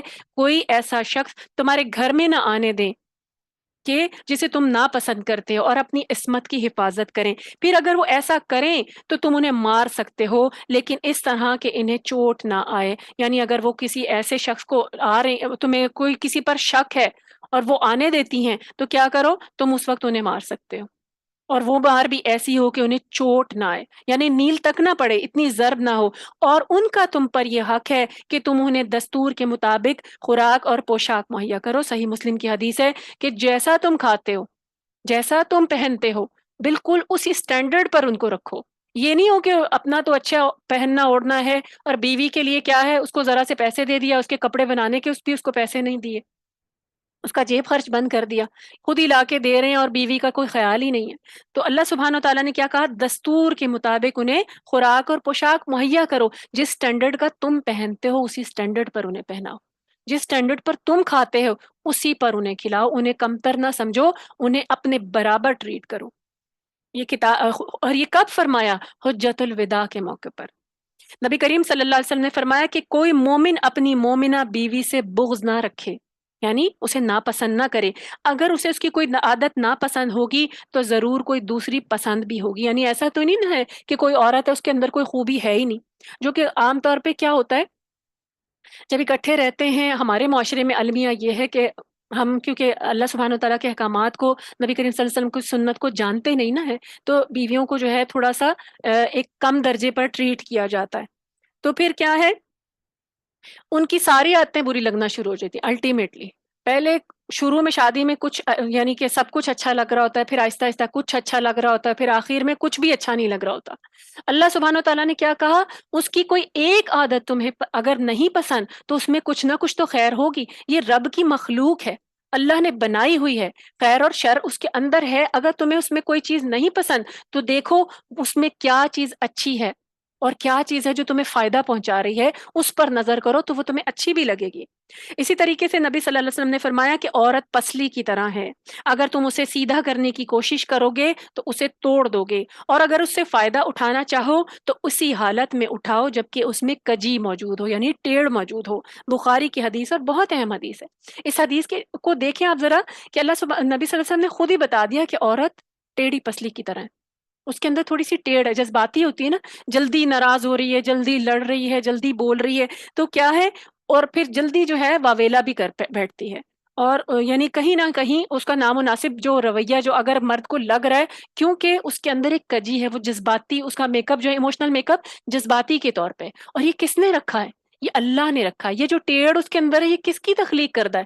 اللہ کی تخلیق کردہ ہے۔ تو اس پر بھی راضی رہیں کہ اللہ نے اسے ایسے تخلیق کیا ہے۔ تو نبی صلی اللہ علیہ وسلم کی حدیث بتاتی کہ تم اگر فائدہ اٹھانا چاہتے ہو تو اس کی ٹیڑھ کے ساتھ ہی اٹھاؤ، یعنی تم اگر اس کو چینج کرنے کے چکر میں بالکل ہی توڑ دو گے تو تم اس سے کچھ بھی بینیفٹ نہیں لے سکو گے، گھر بے سکونی کا شکار ہو جائے گا۔ بعض مرد ہوتے ہیں نا، عورتوں کو سیدھا کرنے کے چکر میں کیا کرتے ہیں، گھر کا سکون ختم ہو جاتا ہے، اولادیں فرسٹریشن کا شکار ہو جاتی ہیں، میاں بیوی کا تعلق ختم ہو جاتا ہے، اس گھر میں کسی قسم کا سکون نہیں ہوتا۔ تو حدیث ہمیں کیا بتا رہی ہے، قرآن ہمیں کیا بتا رہا ہے؟ سب سے پہلے قرآن، عاشرہن بالمعروف، اچھے طریقے سے رہو ان کے ساتھ۔ اور نبی صلی اللہ علیہ وسلم کی حدیث کیا بتا رہی ہے کہ اسی ٹیڑھی حالت میں ان سے فائدہ اٹھا لو، اور اگر تم ان کو یعنی ان کی دل جوئی کرو گے، ان کی پذیرائی کرو گے اس حال میں بھی، تو وہ تمہیں بیسٹ بینیفٹ دے، وہ تمہارے گھر میں سکون لے کر آئے گی، وہ تمہاری اولاد تو دیتی ہے، وہ تمہاری اولاد کی اچھی پرورش کرے گی۔ دیکھیں، اگر عورت کو مینٹلی ٹارچر کیا جائے، اس کے پاس سکون نہ ہو، تو وہ اولاد کی بھی اچھی تربیت نہیں کر پاتی، وہ نگلیکٹ، اس اولادیں بھی نگلیکٹ ہو جاتی ہیں۔ انسان ہے نا، ایک ایموشنز رکھتی ہے، تو اگر جن گھروں میں عورتوں کو ٹارچر کیا جاتا ہے تو وہ اولادوں کی بھی اچھی تربیت، تو ایٹ دا لانگ رن اولادوں پر بھی اس کے برے اثرات نظر آنا شروع ہو جاتے ہیں۔ تکلیف تو صرف عورت کو دی جا رہی ہوتی ہے، پھر لیکن وہ تکلیف جو ہے وہ اولادوں کو بھی اٹھانی پڑتی۔ تو اس لیے کیا ہے کہ یہاں پر عاشرہن بالمعروف، کہ اسی حالت میں ان سے فائدہ اٹھاؤ۔ مثلاً دیکھیں، اگر اور آدمی کی بیوی جو ہے وہ خوبصورت نہیں ہے، اگر اتنی خوبصورت نہیں ہے جیسی اسے چاہیے تھی، یا پھر اتنی تعلیم یافتہ نہیں ہے جیسی اس کے پاس ڈگری تھی، لیکن دوسرے اینڈ پہ اگر وہ کفایت شعار ہے، نیک ہے اور عصمت والی ہے، گھر کو اچھے طریقے سے مینج کرنا جانتی ہے، اچھے طریقے سے حکمت کے ساتھ خرچ کرنا جانتی ہے، تو یہ کیا ہے، خاوند کو بار بار تنگ نہیں کرتی، فضول خرچی نہیں کرتی، اس کے مال کو سیو کر رہی ہے، اس کی اولاد کی بہترین تربیت کر رہی ہے، اس کو ان کو مورلز ہیں جو ہے صحیح سکھا رہی ہے، اس کی اطاعت گزار اور فرما بردار ہے، تو آپ دیکھیں پھر اس خوبصورتی کا کیا کرنا، یا اس ڈگری کا کیا کرنا۔ وہ ڈگری تو بعض اوقات دیکھیں، بڑی بڑی ڈگریاں لے کر کیا ہوتا ہے، گھر میں سکون نہیں ہوتا، بڑی بڑی خوبصورت بچیاں لائی جاتی ہیں، لیکن کیونکہ سٹینڈرڈ وہی رکھا جاتا ہے نا، جب اس کو سٹینڈرڈ بنا کر لایا جاتا ہے تو پھر کیا ہوتا ہے، مرد کو اس سے سکون نہیں ملتا۔ تو یہاں پر کیا کہا، عاشرہن، یا اگر تمہیں اس کی کوئی ایک چیز ناگوار گزر رہی ہے تو اللہ نے اس میں دوسری بھلائی بہت رکھی ہے، تم اس سے فائدہ اٹھا لو، کیونکہ مکمل تو کوئی شخص نہیں ہوتا نا، وہ ہو سکتا ہے وہ مرد بھی مکمل نہ ہو، یعنی اس کی ایک عادت عورت کو پسند نہ ہو اور دوسری عادت اس میں بہت خیر ہو، تو یہ جو کمبینیشن ہے اللہ تعالیٰ جب بناتے ہیں تو اس میں بہترین یہی ہوتا ہے کہ جو خیر ہے اس سے فائدہ اٹھا لیا جائے، اور اگر کوئی چیز نہیں پسند تو اس پر اللہ کی اطاعت میں صبر بھی کر لیا جائے، قناعت اختیار کی جائے، اسی میں حسن خوبی ہے اور اسی میں گھروں کا سکون ہے۔ پھر فرمایا وَإِنْ أَرَدْتُمْ اسْتِبْدَالَ زَوْجٍ مَّكَانًا زَوْجٍ وَآتَيْتُمْ إِحْدَاهُنَّ قِنطَارًا فَلَا تَأْخُذُوهُ مِنْهُ شَيْئًا أَتَأْخُذُونَهُ بُهْتَانًا وَإِثْمًا مُّبِينًا۔ پہلے تو تاکید کی گئی کہ بہترین طریقے پر ان کے ساتھ رہو، انہیں اچھے طریقے سے ٹریٹ کرو، پھر کیا کہا کہ اگر ایسا کوئی کیس ہے کہ تم ایک بیوی کی جگہ دوسری بیوی لانا چاہتے ہو اور ریپلیس کرنا چاہتے ہو، دوسری شادی کرنا چاہتے ہو، اس بیوی کو چھوڑنا چاہتے ہو، تو تم نے خواہ اسے ڈھیر سارا مال، قنطارا، قنطار کہتے ہیں بہت بڑا پیمانہ ہے، ڈھیر سارا مال یا خزانہ بھی دے دیا ہو، تو تم اس میں سے کچھ بھی واپس نہ لو۔ پھر عورت کے رائٹ کو سیو کیا گیا کہ تم نے اس کو جو کچھ دیا تھا اچھے فیز میں، جب تم اسے پسند کرتے تھے، تم نے جو کچھ دے دیا اس کو، چاہے وہ خزانہ ہے، چاہے وہ ڈھیر ہے خزانوں کے، تم اس سے واپس نہیں لوگے۔ فرمایا کیا تم اس پر بہتان رکھ کر اور سری گناہ کے مرتکب ہو کر اس سے مال لینا چاہتے ہو؟ اور تم لے بھی کیسے سکتے ہو جبکہ تم ایک دوسرے سے لطف اندوز ہو چکے اور وہ تم سے پختہ عہد لے چکی ہیں۔ اللہ تعالیٰ نے دیکھیں کس طرح عورت کے رائٹ کو سیو کیا، کتنے مہربان ہے اللہ سبحانہ و تعالیٰ عورتوں کے اوپر۔ کیا یہاں پہ کیا کہا، یہاں دینے سے مراد صرف حق مہر نہیں ہے کہ اگر اب تم نے بیوی ریپلیس کرنی ہے، اب تم اتنے سال گزر گئے، اب تمہیں وہی بیوی جو کبھی بہت پسند تھی بری لگنا شروع ہو گئی، اب تم نے دوسری شادی کرنی ہے، اس کو تم دھکے دے کے نکال دو، سارا مال اسباب چھین لو۔ اللہ نے کیا کہا، اگر تم لانا چاہتے ہو کوئی دوسری بیوی، تو جتنا تم نے اس کو مال اسباب دے دیا تھا وہ حق مہر نہیں، اس کے علاوہ بھی جو کچھ تم نے ان کو تحفے تحائف دیے تھے، تو وہ کیا ہے، وہ اس بیوی کا اپنا حق ہے، تم لے نہیں سکتے۔ اور بعض اوقات کیسے لیا جاتا ہے، بہتان لگا کر کے، تو اس قابل نہیں تھی، اس نے یہ بد کردار ہے، بد چلن ہے، اب ہم اس کو چھوڑنا چاہتے ہیں، اب اس سے ہم سارا مال لے رہے ہیں۔ اللہ تعالیٰ نے کیا کہا، تم اس پر بہتان لگا کر یہ مال لینا چاہتے ہو؟ اللہ تعالیٰ خود پکڑ کر رہے ہیں انسان کی کہ تم کیسے کر سکتے ہو؟ ایک عرصے تک تم نے اس عورت سے فائدہ اٹھایا، سکون پایا، اولاد حاصل کی، گھر کا سکون حاصل کیا، انہوں نے بھی تم سے پختہ عہد لیا، انہوں نے اپنی عزتیں تمہارے حوالے کی، انہوں نے اپنی زندگیاں تمہارے حوالے کی، تم ان سے لطف اندوز ہوتے رہے، تو اب تم ان کو بے آسرا چھوڑ دو؟ اب تم اسے ان کو اسی طریقے سے دھکے دے کر نکال دو گے؟ تم نے انہیں خواہ خزانے دے رکھے ہوں، تم ان سے واپس نہیں لے سکتے۔ تو دیکھیں اللہ سبحانہ و تعالیٰ نے یہاں پر بھی عورت کا رائٹ جو ہے وہ سیف کر دیا، اور بہت بہترین طریقے پر۔ اب آپ دیکھیں قرآن مجید کو مکمل سمجھ کے ساتھ، فہم کے ساتھ پڑھنے والا، اپنے دین کو جاننے والی خواتین کبھی یہ شکوہ کر سکتی ہیں کہ اللہ تعالیٰ نے ان کو رائٹ نہیں دیا؟ اللہ نے اسلام میں عزت، اسلام میں عورت کو عزت نہیں ملی، دی نہیں، کوئی مقام نہیں دیا؟ اللہ نے جتنا مقام دیا ہے کسی دین میں، کسی اور مذہب میں عورت کو اتنا مقام نہیں ملا۔ وراثت میں حصہ، خیر خواہی کے ساتھ معاملات کرنا، یہ تو الگ بات ہے نا کہ کسی ایک چھوٹے سی آیت کے ایک حصے کو توڑ مروڑ کے پیش کر کے اس عورت کو ہیوملیٹ کیا جائے۔ جو مرد ہیں وہ بھی اگر مکمل قرآن کو لیں گے تو ان کو بھی جو ہے اس میں سبق ملتا ہے اپنی بیویوں کے ساتھ، اپنی عورتوں کے ساتھ بہترین حسن معاشرت کا۔ فرمایا آیت نمبر 22 میں، وَلَا تَنْكِحُوا مَا نَكَحَ آبَاؤُكُم مِّنَ النِّسَاءِ إِلَّا مَا قَدْ سَلَفَ إِنَّهُ كَانَ فَاحِشَةً وَمَقْتًا وَسَاءَ سَبِيلًا۔ یہاں پر اب ایک دوسرا مضمون ہے نکاح سے متعلق، اللہ سبحانہ و تعالیٰ تاکید دے کر رہے ہیں۔ کیا فرما رہے ہیں؟ اور جن عورتوں کو تمہارے باپ نکاح میں لا چکے ہوں، یعنی تمہارے باپوں نے جن عورتوں سے نکاح کر لیا ہو، ان سے تم نکاح نہ کرو، مگر جو پہلے ہو چکا سو ہو چکا، اور یہ بہت ہی بڑی بے حیائی اور بیزاری کی بات ہے اور بہت ہی برا طریقہ ہے۔ یعنی سوتیلی مائیں بھی تمہارے ماؤں کے مقام پر ہیں، تم اپنی سوتیلی ماں سے کیا نکاح نہیں کر سکتے، کیونکہ یہ جو کیونکہ وراثت کی جب بات ہو رہی ہے نا، تو عربی معاشرے میں، عرب معاشرے میں یہ بھی تھا زمانہ جاہلیت میں کہ عورت جو تھی، جب سوتیلی ماں جو تھی، جب میاں باپ مر جاتا تھا تو بیٹے ہی شادیاں کر لیتے تھے ان سے، گو وہ ستیلی مائیں تھیں۔ اللہ تعالیٰ نے ان کو بھی حرام کر دیا کہ تمہارے باپ ان سے فائدہ اٹھا چکے ہیں، وہ دخول کر چکے ہیں، وہ اب تم پر حرام ہے، ان کے ساتھ نکاح تمہارے لیے جائز نہیں ہے۔ یہ انتہائی شرمناک اور قابل مذمت بات ہے کہ تمہارے باپ جن سے فائدہ اٹھاتے رہے ان سے اب تم فائدہ اٹھاؤ۔ تو کیا کہا؟ جو پہلے ہو چکا اس حکم کے آنے سے پہلے، لیکن اب تمہیں تاکید کر دی گئی، حکم دے دیا گیا، فرض کر دیا گیا کہ سوتیلی ماؤں کے ساتھ تمہارا نکاح نہیں ہو سکتا۔ سوتیلی ماؤں سے نکاح کرنا بھی یہاں پہ اللہ تعالیٰ نے اس آیت میں حرام کر دیا ہے۔ تو بہت سارے اہم احکامات ہیں وراثت کے، ہم نے پڑھے، زنا کے بارے میں پڑھے، اور یہاں پر ابھی آگے پھر نکاح کے بارے میں بھی ہیں۔ وقت کیونکہ مکمل ہو چکا ہے، انشاءاللہ اس کو نیکسٹ ویک دیکھیں گے۔ لیکن دیکھیں یہاں پر ہم نے آج جو احکامات پڑھے ہیں، بڑی صراحت کے ساتھ اللہ سبحانہ و تعالیٰ نے ہمیں ایک ایک حکم دیا، تو ہمارا کیا کام ہے؟ ان کو سمجھیں، ان کو امپلیمنٹ کریں، مرد اپنے لیول پر، عورتیں اپنے لیول پر۔ جب وراثت کی تقسیم کا معاملہ ہو تو اللہ کی حدوں کا مکمل خیال رکھا جائے۔ مال اور دولت تو پھر بھی یہیں رہ جانے، اور آپ دیکھیں وراثتوں کے پر لڑائی جھگڑا کر کے جو مال ہتھیایا جاتا ہے وراثت کے معاملے میں، اس مال میں پھر برکت نہیں ہوتی۔